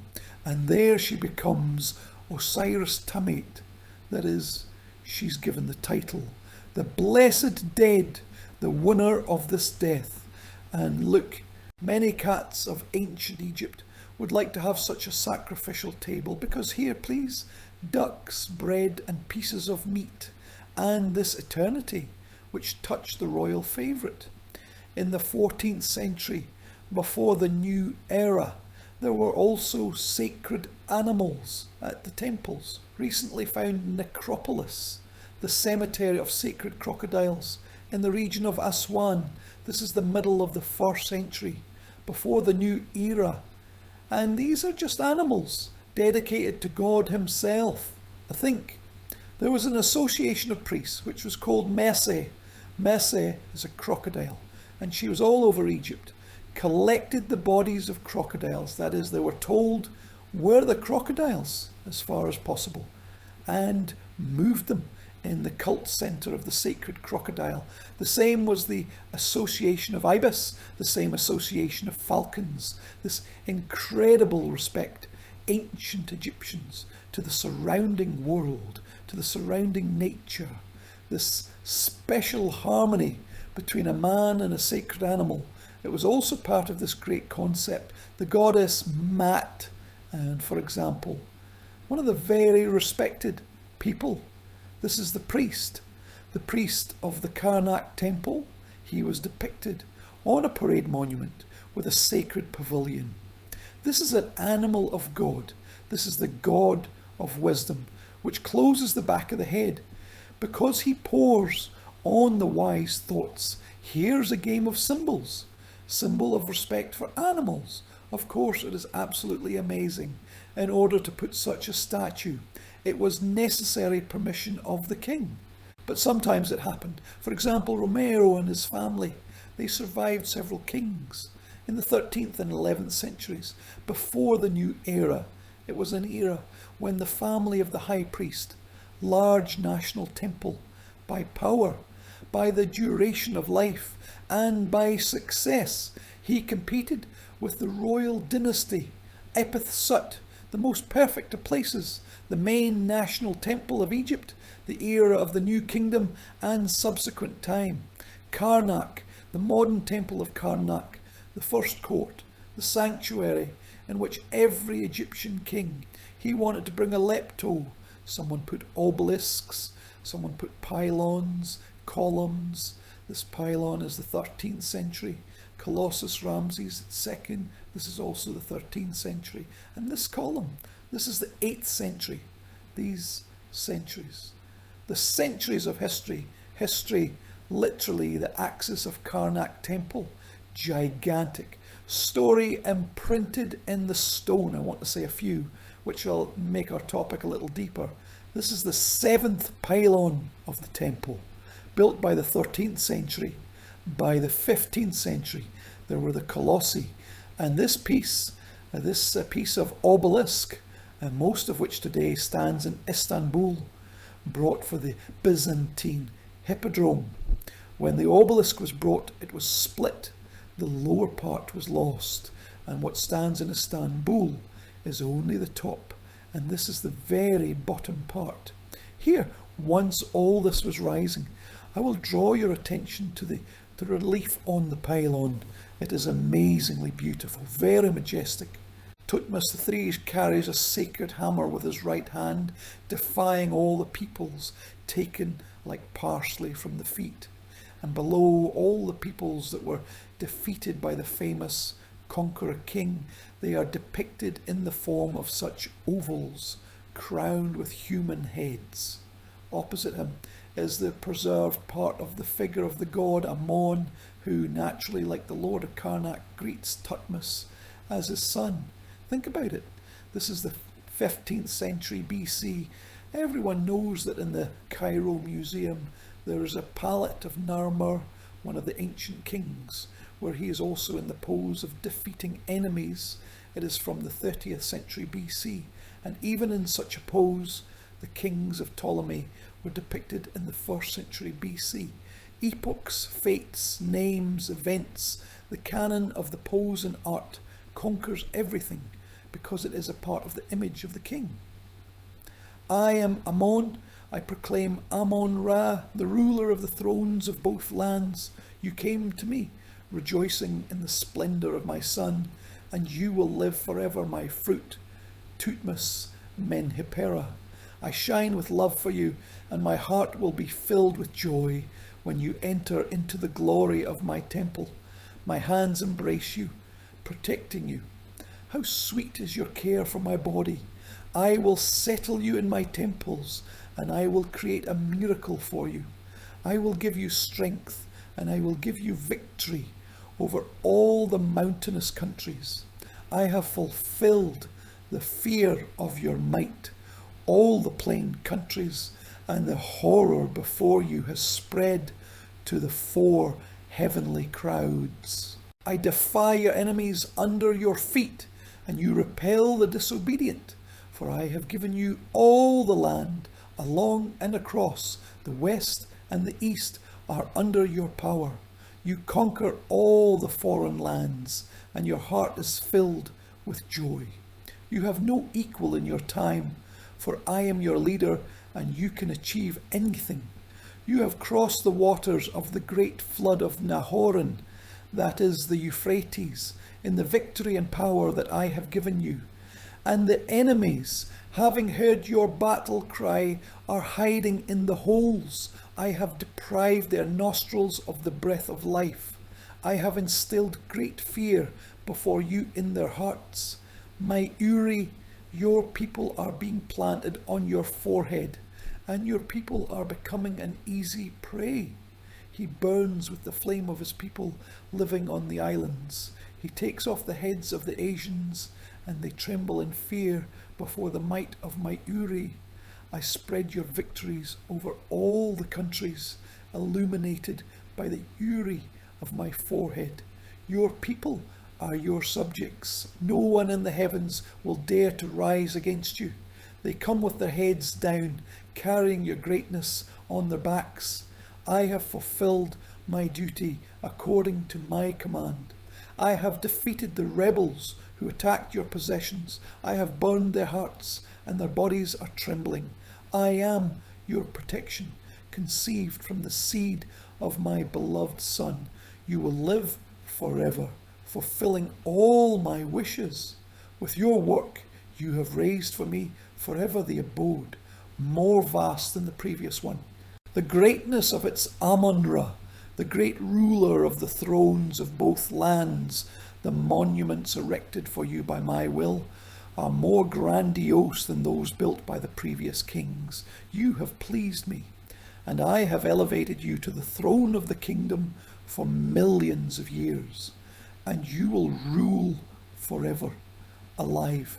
On the one hand, there is Maurakara and the prophetic effort, and on the other hand, there is this incredibly official text, which is supported by images in Karnak.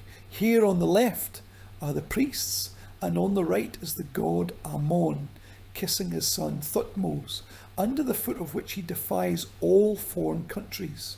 On the one hand, in conversation with God, and here is the conversation of God and the king, there is this incredible official text, which is in many Egyptian texts, but there is, of course, another side. And here you go to Karnak. Again, by the way, about the turn of history. All these structures that you see now attached to the temple, this is the Ptolemaic period, this is the 2nd century BC. The temple itself, the Holy of Holies, is from the 15th century. And when you go there, you see it, the statue of the goddess Sekhmet, which from the turn of the 15th and 14th centuries BC stands in its sanctuary. And once a day, when the sun's light coincides with the direction of the light hatch in the ceiling, it is so incredibly falls into the pillar of light. The sun in Egypt moves very fast, it's amazing. You stand in the dark and your eyes get used to it quickly enough. You see the black granodiorite statue of the goddess, and suddenly, at some point, such a ray begins to fly literally through the sanctuary. And here on the bottom is born this incredible pillar. And this, of course, is incredibly impressive. Awaken in the world. Awaken the flame in the world. Let your awakening be peaceful. Awaken in the world. Awaken the snake in the world. Let your awakening be peaceful. Awaken in the world. Awaken the snake in the world. Let your awakening be peaceful. Awaken in the world. Awaken the lioness in the world. Let your awakening be peaceful. Insomnia, crossing the desert, flying through the fields. You will hear these words spoken by the king for you. You need to calm down. Calm down. Not only because the goddess is a vine, in fact, she is the ruler of war, rage, epidemics, epizootics, and the main goddess of medicine in ancient Egypt. Because, as the Egyptian texts say, the goddess sows the seed of anger, but it only grows where people have prepared the soil for it.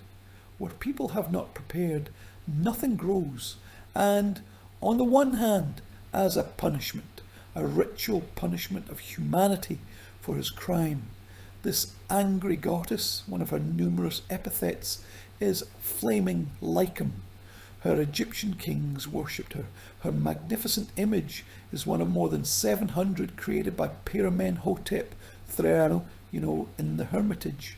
And on the other hand, her priest, the high priest, wears the title of Urzun, the great doctor, and she is the great mother of all the great sanatoriums, that is, the hospitals that were so famous in ancient Egypt. When you walk around the Karnak temple, then on the walls there are numerous images of rituals, pacification, sacrifice.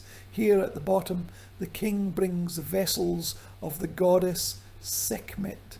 And at some point, looking at these very beautiful and interesting images, you sometimes forget to wash your hair. And in Karnak, it is necessary to do. This is the Karnak hypostyle. I will show you now a few frames. And by the way, what is amazing, this is a very fresh shooting. They were all covered with sand, dust and dirt. And at some point, they began to follow them and found out that under the dirt, there was a very strong paint layer. See the painting. This painting is sometimes incredible in the hypostyle. And you raise your head and these dissolved giant papyruses are 21 meters high. This is the central row, the central nef of the hypostyle. The side nefs, in the form of closed papyrus buds, are 16 meters high. There were windows in the difference between the ceilings. And in the dark hall at some point, light came in through the windows, as we saw in Ovid. Magnificent paintings. The pigment here has been preserved very well. The first project of this magnificent hypostyle hall in the 14th century BC was laid by Maya, the treasure of Tutankhamun, whom you know and whom you remember. And then there were Kori and Suti and Upa and Katiai and many other great artists. And the amazing, tenderly beloved Mulika Edwina of Namatjia, who for many decades kept Egypt in her hermitage and even in a huge volume of the art of ancient Egypt. She wrote that we know about ancient Egypt by the names of artists, masters, creators of different tones, more than from the rest of the ancient world. This is really so. But besides this, imagine that in addition to the painting, about 1/3 of the column of the hypostyle was covered with thin golden leaves on top of the painting, because the paintings were needed not for the decorative sensation of the whole, but for the revival of images. And the gold was needed for immortality. On one of the walls of the hypostyle in Karnak, Ramses II, during which the construction was completed, he holds a philodendron lamp in his soul and performs an incantation before the Holy of Holies, in which the god Amun, the ruler of Karnak, hugs his wife, the goddess Mut. Ramses, the mighty king, erecting monuments in the house of his father Amun, creating in him the house of eternity and infinity. Here is the good God, that is, the king, bowed his heart to the construction of monuments. In a dream or in an awakening, he did not stop thinking about the creation of things beautiful. This is his majesty. He gave the order, leading the work. All his intentions were carried out indisputably, like the father of his god Ptah, to whom he is similar in the magnificence of the creation of things beautiful, created in beauty and forever. All the countries under your feet, O king, ruler of the 9 arrows, ruler of both lands, Ramses. He erected this for his father Amun-Ra, the ruler of the 5th, having built the temple of the active spirit of Ramses Amir Amun in the house of Amun Drunken Court. This is the official name of the type of bed in Karnak from a white sandstone. This is the place of inspiration of the king of the gods, a beautiful refuge for his divine daughter surrounded by columns. The walls, like 2 mountains, reach the beauty of his height and height. Amun says, look gods, here is this beautiful, pure and strong temple which my beloved son from my flesh, King Ramses, raised for me. I gave birth to him to create a beautiful house for my own. I created him, like my own members, to celebrate the birth of my Ka. You gods must reward him with life in peace. You must create his future, make him similar among you, and he will be a spirit, as you are spirits, and his name will flourish, as your names flourish, until the end of time and forever. For what he did in the drunken court, said Ramses, I did it for you with a loving heart, as a caring son for his father. May God bless the rising temple for his father Amun-Ra. Very beautiful, very ceremonial, very majestic text, which is associated with the foundation of the Karnak Gepastil. And now think about it. 134 columns, and on the territory of only 1 hall of the Gepastil in Karnak. The Cathedral of Peter the Great is easily placed. And then this is a giant territory of the construction of other czars. And here in this space on the columns, a special role is often played not only by the traditional gods, Amun, the gods of Basel, but for example, such a goddess. This is Oase. This is the personification of the city of Phoebus. She has the standard of Phoebus on her head, and she is both with a bow and an arrow because she is a majestic city. The city of ancient Egypt is a female creature, Neot, and she is a great city, great in its monuments. And you will ask me, where is the person here? And the person is also here. Because in addition to the gods and the king, here on the columns, pay attention to the rectangle highlighted in turquoise. There is such a bird with human hands. This is Chibis. This bird is Rakit. She has broken wings because she can never fly away from her king. And she, stretching her human hands, recites the name of her ruler, Ramses the Great. And in order for other kings not to usurp this monument, and this happened often, the inscriptions on the columns are sometimes incredibly deep, up to 8 semipater hieroglyphs, so that they could not be changed and rewritten. Once upon a time, a simple ancient Egyptian could get to this place only through the image of the bird Rakit. It is clear that there were only the priesthood of the king and high-ranking noblemen, but today there is a person there, I shot the hypostyle for a long time. This is the spring shooting of this year. And when this wonderful person came out of the camera and said, yes, yes, yes, just don't leave, just wait, because here is the greatness of the god Amun and his temple and king, and there's a small person who is part of this incredible divine world. It was not always like that, and the temple of the god Amun in Karnak was not always associated only with great ceremonies. A person always has simple human feelings, and once in the 13th century BC, at the end of it, the high priesthood of the god Amun was Ramiro.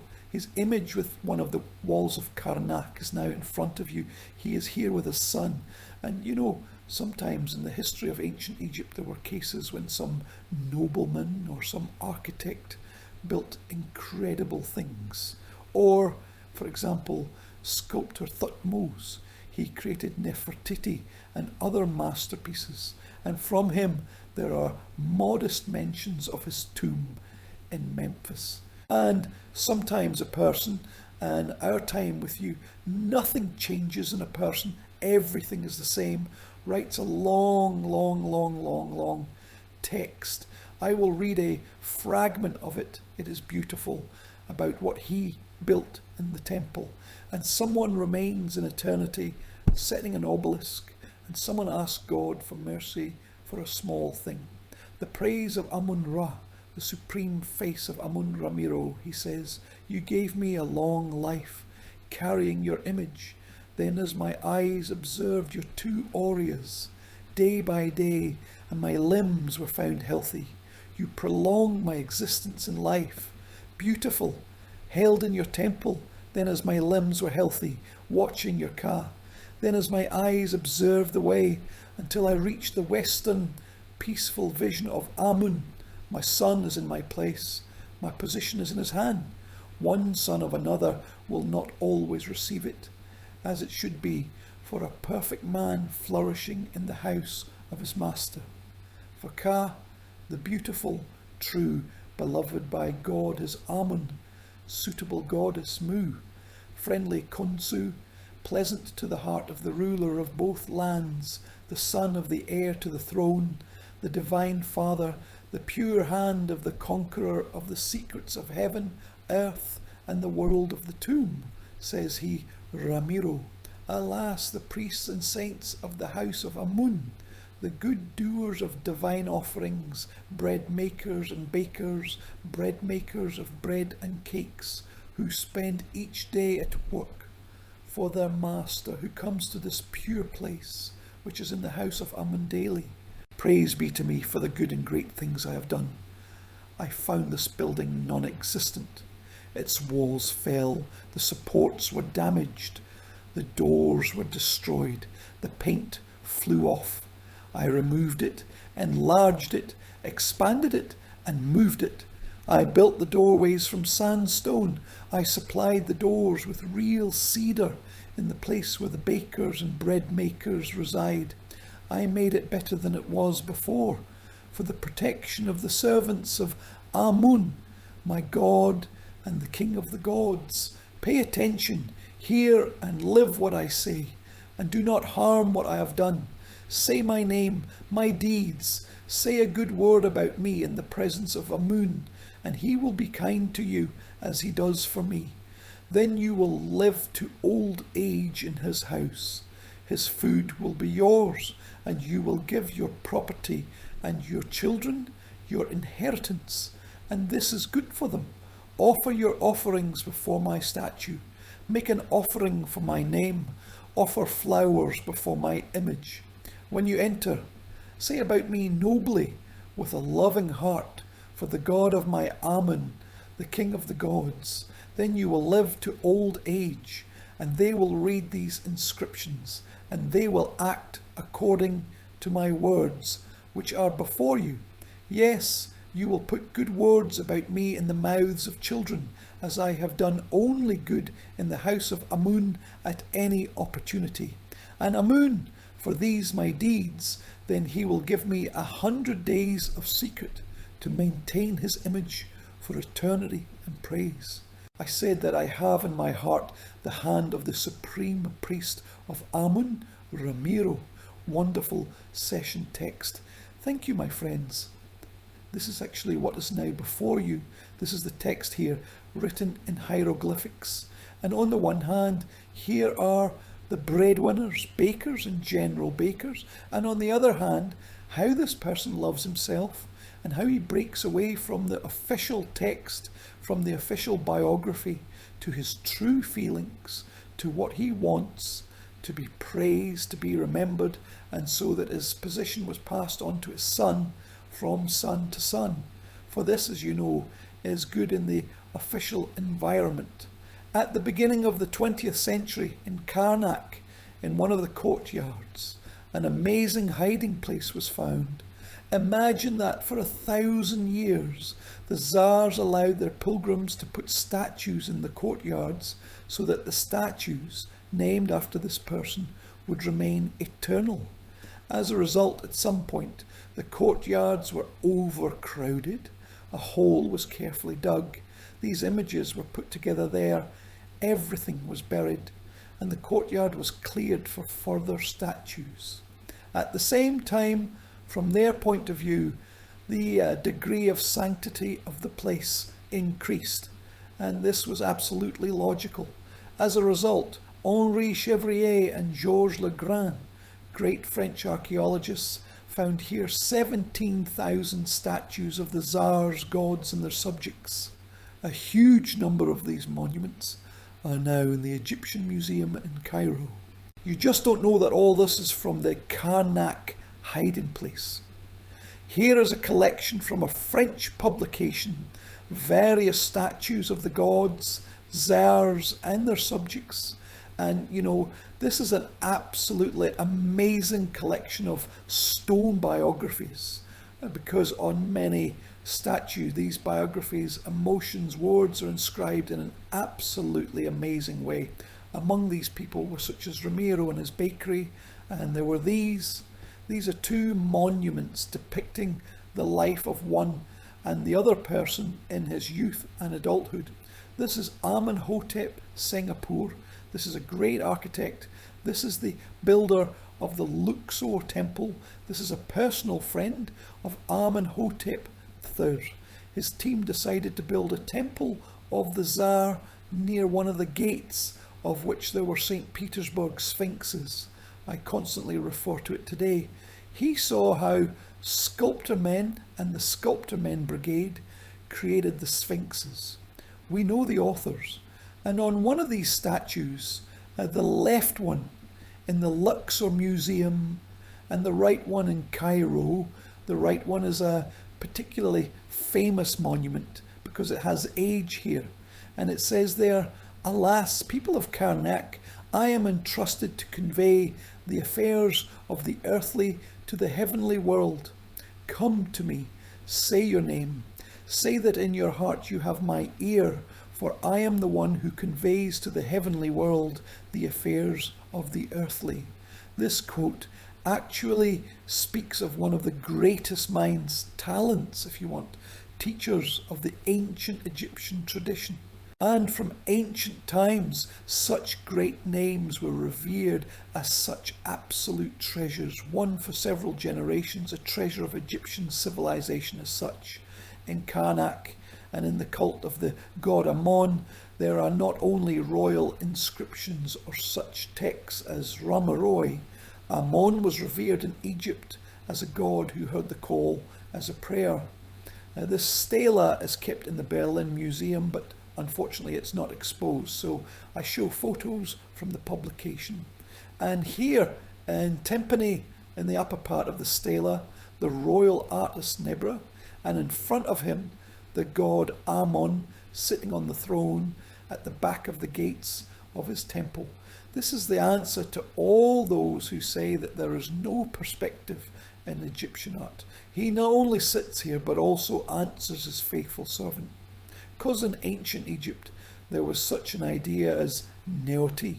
This is the city god, the god of my city, the god of my temple, the god of my homeland. And a neighbour's team, which was an artist, one very important artist got sick, and the artist swore that if Natmin, this amazing master, recovers, he will glorify the god of Ammon as no one glorified. Amun-Ra, Vladika Kanaka, the great god, and the one who is in the fields, the revered god, hearing and asking the coming call of the poor, giving breath to the one who is defeated, praising Amun, Vladika Kanaka, the one who is in the fields, praising Amun, the city of mine, the great god Vladika, the sanctuary of this great glory, so that he may give to my eyes the sight of his beauty, for the sake of the painter Amun of Nebra, the righteous. The text, glory to you, Amun. I will glorify him in the hymns of his name. I will praise him to the heights of the heavens, to the entire width of the earth. I will sing of his might before all the southern and northern sailors. Be afraid of him. Tell him about his son and daughter, the great and the little one. Tell him about his generation and the generations not yet born. Tell him about him, the fish in the stream and the heavenly bird. Tell him about the one who knows him and the one who does not know him. Be afraid of him. Amun, you are the Lord of the speechless, the coming call of the poor. I called you when I was in grief, but you came. You saved me. You are the one who gives breath to the defeated. You are the one who saved me from the shackles. You, Amun, who is in the fields, you save even the one who is buried in the world, for you are merciful. And if someone calls you, you come to the call from afar. This is a private prayer. Look how striking it is, and how it, on the one hand, rises to the best examples of Egyptian religious faith, and on the other hand, what a human request, what an impulse. This is my translation that really says so.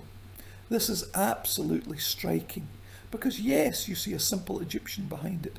Right on the opposite side of Nile, right opposite Karnak, there's a great Djeser, the most sacred of the sacred temples, which in the 15th century Zochi of Senenmut built for his ruler, for the pharaoh and woman Hatshepsut.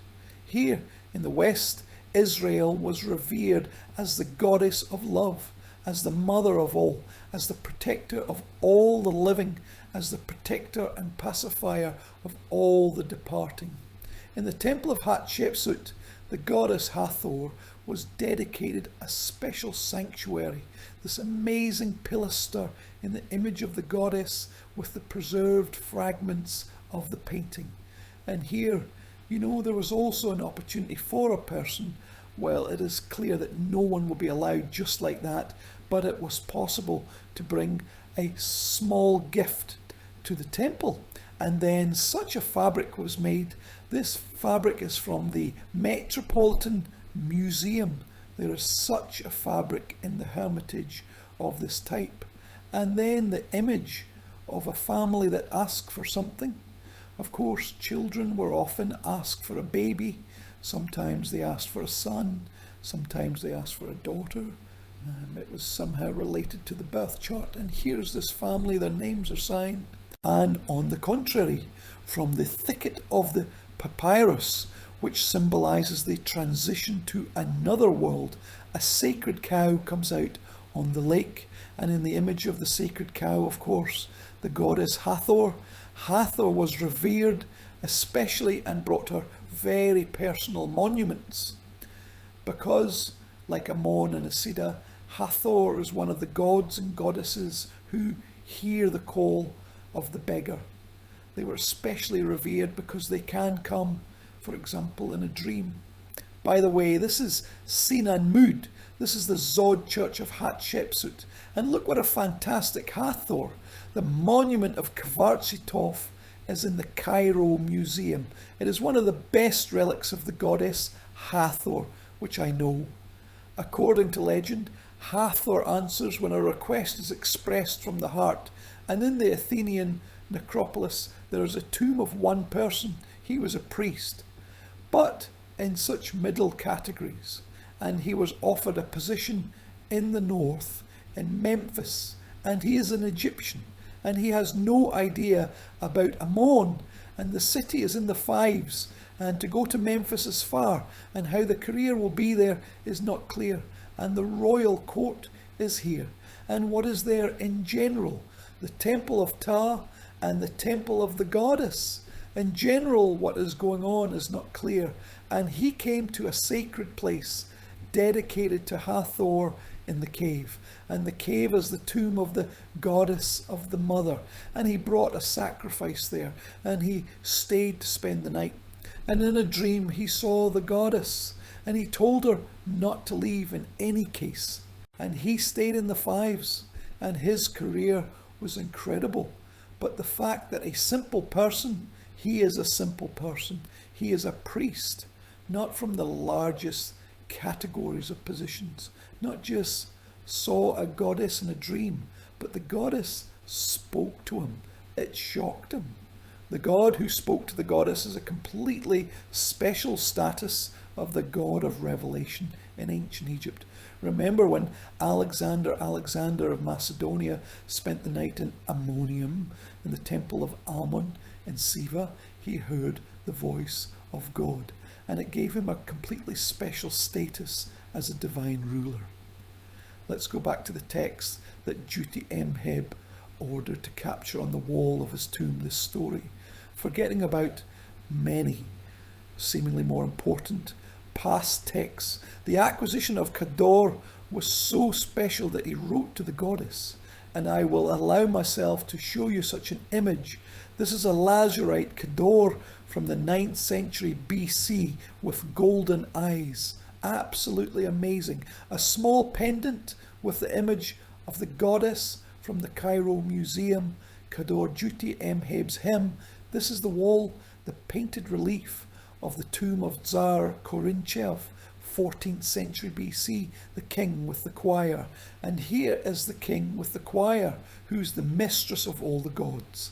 And on the other hand, she stands with him in the same tomb as the great ruler of the West, imitating her symbol, bread, feather, and falcon on her head. And look at the embrace of not death, but the embrace of love. And she speaks here about the protection that she gives him in the other world. On the left is the sarcophagus of a private person, 11th century BC, and there is a coffin inside Korinchev with the signs of eternal life. She is a defender, and what you see now on the right is amazing. This is the so-called Georgetian palette, on which the goddess Cathor is depicted in the image of a cow whose horns and ears are crowned with stars. This is a monument of the 37th century BC. This is the 4th millennium BC. This is the origin of the Egyptian civilization. And here's one goddess, one principle, different eras, and all this as an understanding of the principle coming from the great mother of gods, from the mother of the defender, literally permeates the Egyptian civilization.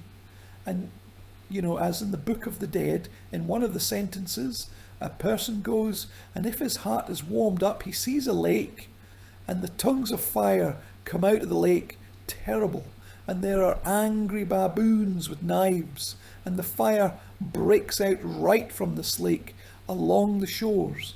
And next to another person, his heart is not heavy, he is a decent person, he lived an honest life. Suddenly he sees, and he has a lake with clean water, blue waters, sycamores bloom, and now everyone offers him to plunge into the lake, because it is a lake of full purity. This binarity, this duality of ideas of the Egyptians, the ambivalence of the deities comes to this. We are now in the Valley of the Kings. This is the great place. This is the Valley of the Kings, over which the great peak of the West dominates. And if one form of Kadkor, she is merciful, she is a mother, she is a secret, speaking in a dream, then she can turn a completely different face. For example, to a person who robbed a tomb in Necropolis. And there, on this great peak of the west, it was called so, or Dehennet, according to legend, there lives Merziger, the great goddess, whose name is translated as the loving silence. On the right is a painting from the tomb of the queen, the wife of Ramses II, the veneration of the west and the great peak. On the left, in spite of what is visible poorly, these are steles left in the rocks from the 12th century to the new era. Here's a very beautiful goddess in high dress, breastfeeding the king of Ramses II. This is one image of the mountain and the goddess Meretseger, and this is another image. Here's a goddess, a cobra, and she has a human face, a snake face, and the face of a female griffin joined together. There are many such steles. This is a monument to the Casturan Museum. This is a famous stela of Neferobu. And in all these steles, very different in content. In the text, one word, I know what I did. That is, I know what for. Because according to the legend of the Fivan necropolis, Meretseger punishes the blindness of the robbers of the tomb. The stela of Neferobu. This is what is now before you. I give praise to the western peak. I kiss the earth and its front. I give praise. Hear my call, for I was the one who was a truthful man on earth. It was created by the herd call in the place of the truth. This is the title of the Tsarist artist Neferobu the Righteous. He says, I was an ignorant fool, those who did not distinguish good from evil, and I committed a crime against the great peak.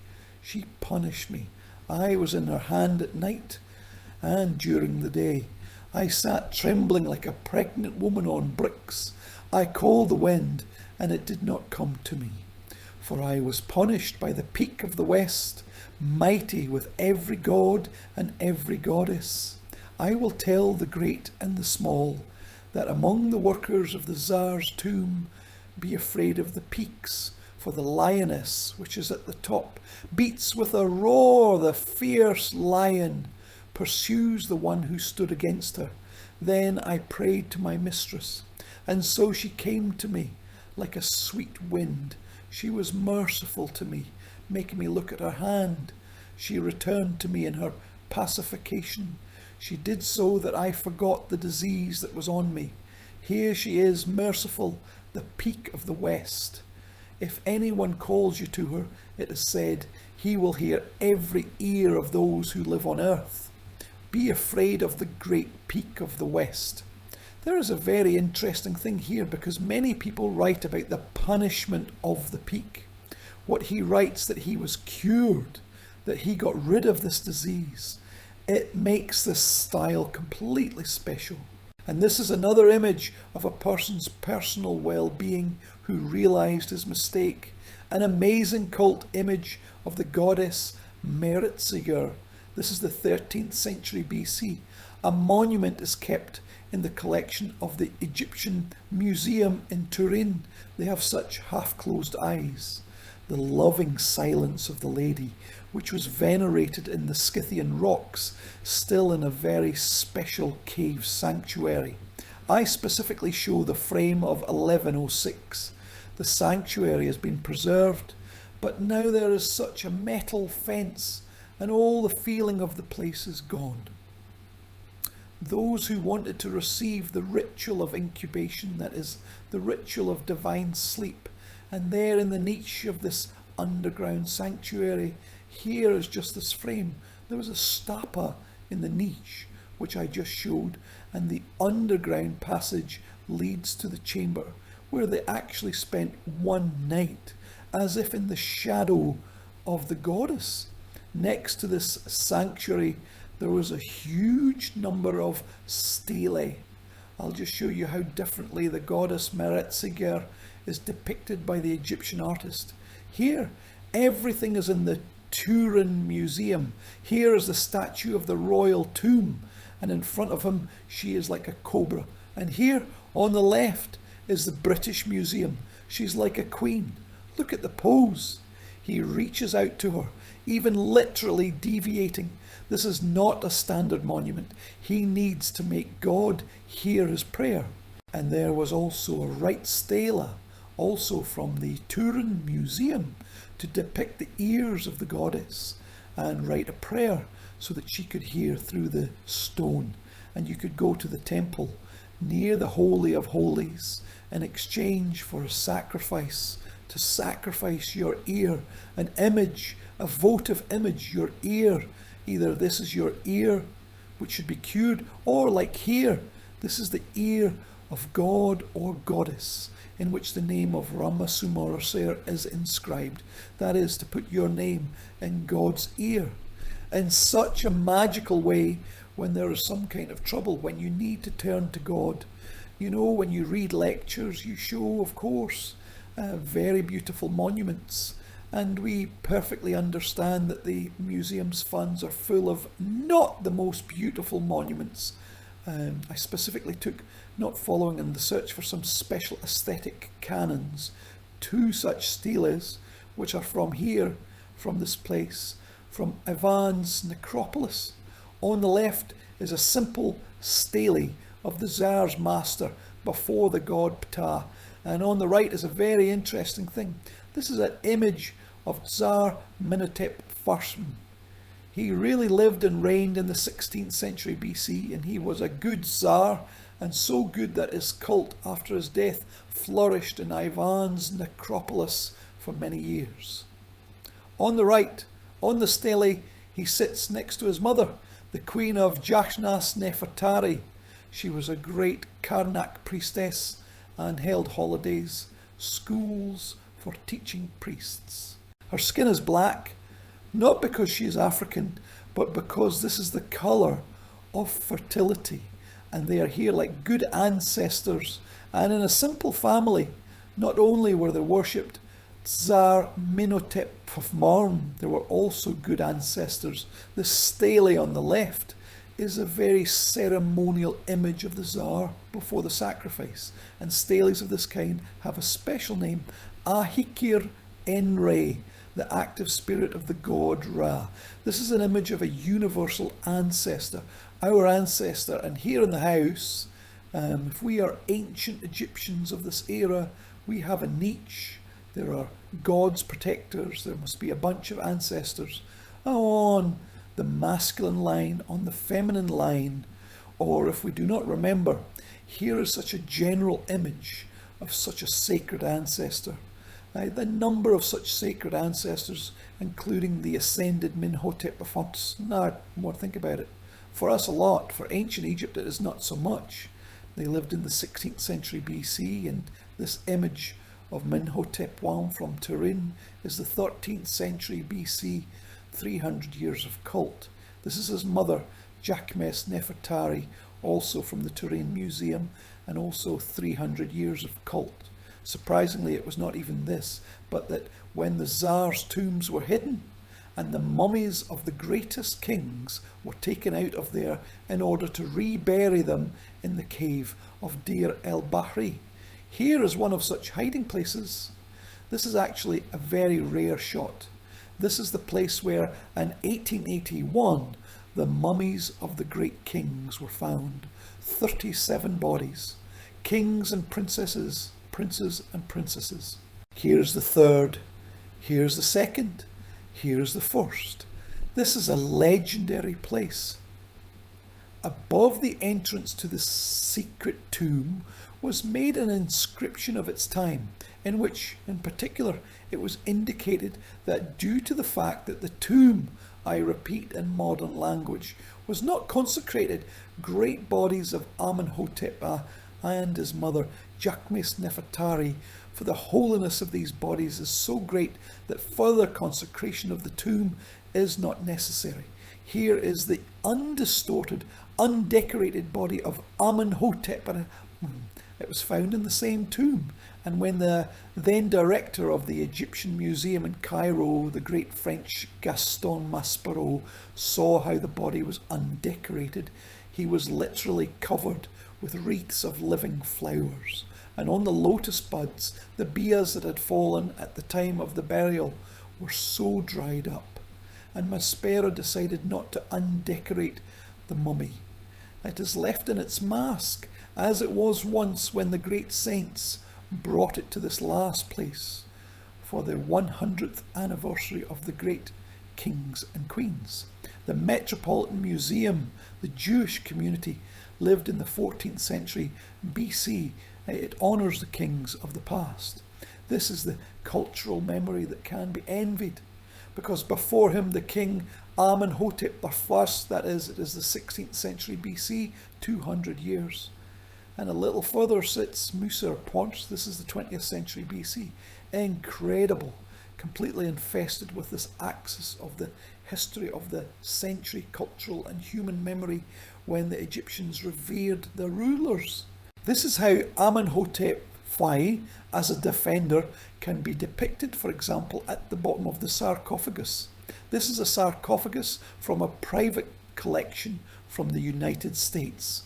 This is the 10th century BC, and here Amenhotep acts like a divine defender, a personal god, and also the inscriptions, texts, documents have preserved the story that from the temple, which was specially built by the Tsarist artists, the artists who made the tomb in the Valley of the Tsars, they brought out such a reliquary with the image of Amenhotep I, and it was a divine oracle who, one way or another, answered the questions.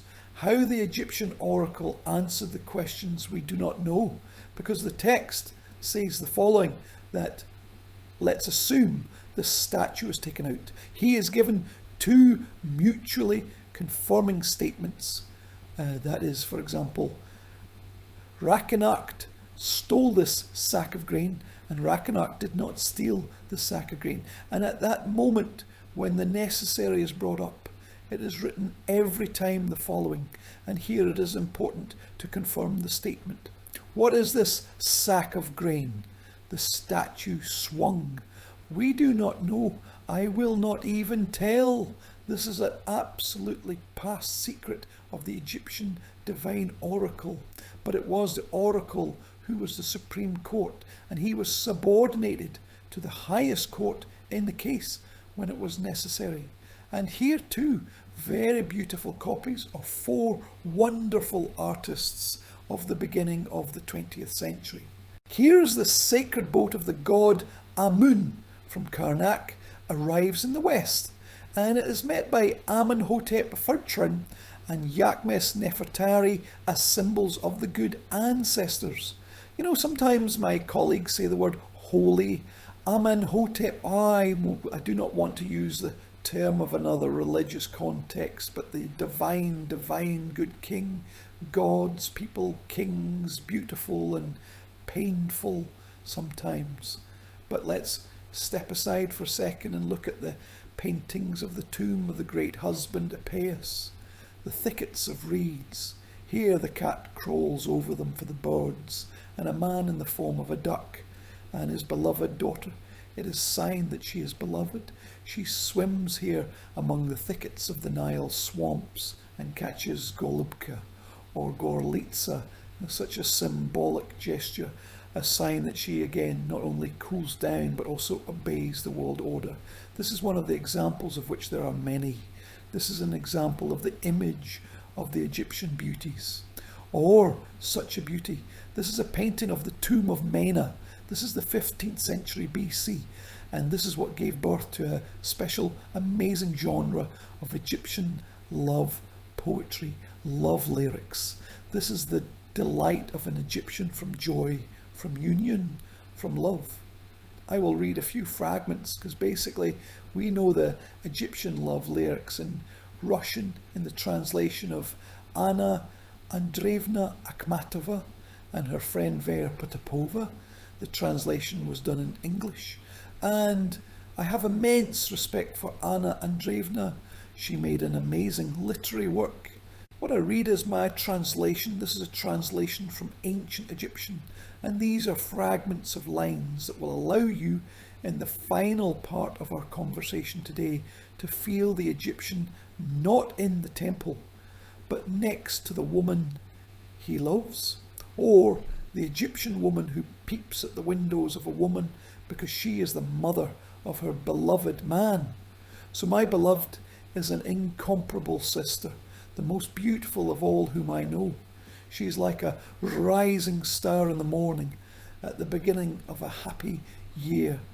Brightly shining, beautiful skin, how perfect her eyes are, how full of sweetness her lips are numerous. Perfect neck, shiny breasts, her hair is a true azure, and her hands are golden. Her fingers are like a lily of water. Her thighs are heavy, and her stance is very thin. Many beauties rise when she steps nobly on the ground. The way she passed has stolen my heart. She makes all men's necks turn to see her. The one who is worthy of her embrace. He is truly the first of men, for she comes out like a sun goddess. She says, I pass by my house, by the open doors. My beloved is standing there with his mother, and all his brothers are far away. My heart is stolen, my love for him, and for all those who walk on the road. The young man is incomparable, beautiful, a brother of perfect dignity. He looked at me as I passed by. I fluttered. How suddenly my heart rose up. My brother, I can't take my eyes off him. If only my mother had opened what was in my heart, she would have understood everything at once. Oh, golden catharsis, fill her heart with this. To my beloved brother, what would I hurry then? I will kiss him in front of the people. They will not see tears. Only my passion will become clear to them for a moment. Then I will arrange a celebration for my beloved. After all, the heart of a brother rushes to see today the happiness of his beloved. And the third fragment from a fantastic poem is Papyrus Chester Beatty. This is a British museum from the 13th century BC. And this is a replica of a young man. And I will show an amazing work. This is Tutankhamun with his wife Ankhesenamun. In the garden she gives him fruits and bouquets. And here, in parallel, in the garden, under their feet, the servants collect the fruits of Mandragora. The temple of Mandragora is a psychedelic plant. Mandragora was considered a symbol of outstretched love, and sometimes when a bouquet appears in the preliminary art, among the flowers of papyrus, lilies, poppies, the fruits of Mandragora, this is a bouquet of recognition. My sister's love is on the other shore, and the river between us is strong in the flood. A crocodile is waiting for me on the bank. I will enter the water, I will cut the wave. My heart is brave over the depth. For me, the crocodile is like a mouse. The river in the flood is like a shore for the feet. For love gives her strength for me. She keeps the spell of protection on the water. I follow the wish of the heart. She turned to me. The heart heals my sister. She came to my nose. Her hands reach for her embrace, and the heart beats in its place like a red fish in the pond. Let the night be mine today. Only for me the Queen appeared today. The 13th century BC. And speaking of female images, albeit fleeting, I can't, of course, read a lecture in St. Petersburg and not show for a moment the young Nefertiti who was saved by Soviet soldiers from a bunker near the zoo in Berlin, which for many years was kept here in the Hermitage in the hands of the police of Edwina Mathieu. The first millennium BC, when the Egyptian culture on the one hand begins to disintegrate, and on the other hand it acquires some completed, sometimes delight in its texts, and some quintessences of wisdom. This wonderful papyrus from the British Museum, the fragment in front of you, is what I love so much. This is a fragment of the teachings of the wise man Ang Shishonk. And in my opinion, it is wonderful and the later formulas of wisdom. There was such a person, Ankshashonk. He was a decent priest, a respected person, and one day he overheard how a conspiracy against the Tsar, and he did not report it. And for the fact that he did not report it, he was not executed on the one hand, and on the other hand, he was put in a cell. And there, sitting in the cell, when he was asked in general, "Here, most likely you will be executed. What is your last request?" He said, "I did not have time to teach my son anything. Bring me at least a pot or a piece of old papyrus. I will at least write him something." And so they bring him a piece of papyrus. And this is a small fragment from an amazing text that consists of a speech. Perfection follows instructions. Do not beat a servant full of curses in your heart. Do not say what is in your heart. Do not say, "I know." Be wise. Do not act without checking first. There is no one who would not die. Do not say, "It is summer." After all, there is winter. If you do not get firewood in the summer, you will not get warm in the winter. Wealth dominates the master. A crocodile does not perish from care, but from hunger it perishes. If you are pushed out of the house of the teacher, become a transgressor. Killing a snake, do not leave its tail. Do not do evil to a man, for another will do the same to you. Wise is he who asks. His house stands forever. Do not take for what you can not do. A friend of a fool is a fool. A wise man is a wise man. Everyone gets good.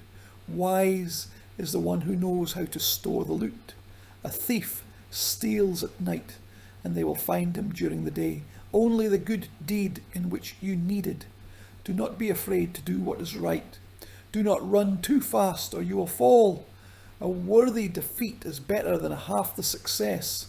There are no sons of kings at night. Wise is the one who knows what's happening before him. And the medicine is useful only in the hands of the doctor who made it. Builders build houses, musicians sing them, and having drunk water, do not spit in the well. Everything is in the hands of fate and the gods. This is actually a small fragment of an amazing text that completes a giant tradition of Egyptian literary works, which in the Russian tradition of Egyptology is called the Teachings. I really do not like this word because to the original of Sabaid in ancient Egyptian, the closest thing is wisdom. These are the texts of wisdom that throughout the entire thick time of the existence of the Egyptian civilization carried not only the wisdom itself, but also the names of the creators. The last temple of Egypt, and among them this incredible luxury, is what in ancient times was called Pionet's Tenekyr, the unparalleled goddess. This is the temple of the goddess Khosrow Dendri, which was completed in full form by Cleopatra VII, and later on the columns of this temple appear the names of the Roman emperors, for example Tiberius, and from their names this grandiose sanctuary rises. You know, when I first saw this temple in 1998, it was all black because there was a monastery here and there was a live fire. This control strip, which is here in the centre between the columns, here was such a ceiling. Then the French Egyptian mission began to carefully clear the ceiling, and it turned out to be a miracle. This ash and soot from the fires, from the fat food, it was very fat, and the fat soot perfectly preserved this incredible pigment that today makes you shake when you raise your eyes after these columns, each of which reproduces the form of the sister of the musical instrument of the goddess Khosrow. Praise the king, God the good, the son of Ura, the ruler of Diadem, the beloved Isis, the great mother of God, the Eye of Ra, the ruler of the sky, the mistress of all gods. He erected the house of the great goddess. It is similar to the horizon of the heavens. The monastery of the sister was conceived by the king of Upper and Lower Egypt. It was embodied by his hands. He held the cord to measure it together with the goddess Seshat. He decorated the monastery of the lady, beating the tambourine together with the rooster, the work of the excellent Eternity. 4 cornerstones of the foundation were installed by the majesty of the god Khnum. And that god of wisdom gave the order, saying, the height is perfect, the width is exact. Everything is arranged according to the words of the secret seer, the god of wisdom, according to what his ancestors told him about it. The walls of the temple are covered with the words of the divine souls, cut out magnificently, protected by gold 2/3, embellished. His appearance is like the sun's rays, and Sirius shines in the heavens opposite the sanctuary. The lady goddess says to the divine souls that she is surrounded by the companion of her majesty, that next to her, follow me and rejoice with me in the sanctuary. And she soars in the head of her 9 goddesses, and her heart is united with her statue, and she prays for her city with the generosity of her heart. We are back in Saqqara, with which I started our story today, because it is here, in addition to the layers of tombs, archaeology, wisdom, and amazing things, here, holy throughout the history of Egypt, the name of one person was kept. His name was Imhotep. He was a priest of the god Ra. He has the main title Ur-Mau, the great prophet. This is the supreme priest of the god Ra. This is the creator of the Egyptian calendar of 165 days. This is a person who was a personal friend of the king Nechereket and built for him the first Egyptian pyramid. Not just the first Egyptian pyramid, but the first structure in the history of mankind, which was not made of brick, but of limestone. The Egyptian tradition revered him, his mother, the great priestess Heredouan, and this statuette, it is from the 7th century BC. It is depicted sitting in such a female chair, and he has a papyrus in his hands.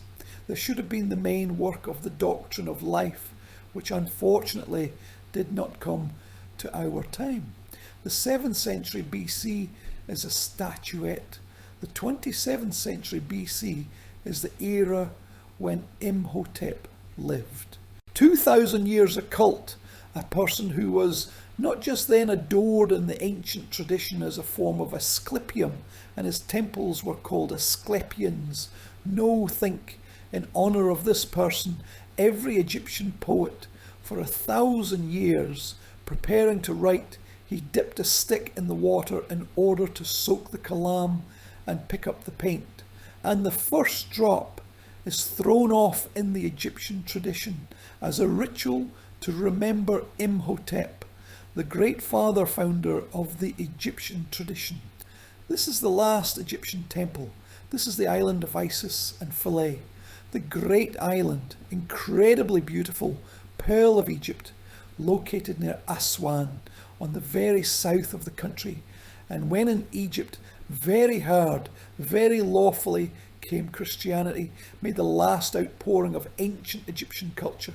It is from here that the goddess Isis once mercilessly conquered the world, because the cults in the Egyptian goddess, brought together with the Roman troops of Europe, were in Londinium, were on the island in the middle of the Roman city of Lutetia, which later became Paris, were found on the shores of Mainz, and sometimes even in the foothills of our Urals, where the images of Osiris and Isis fell as incomprehensible, unknown, but very honourable amulets.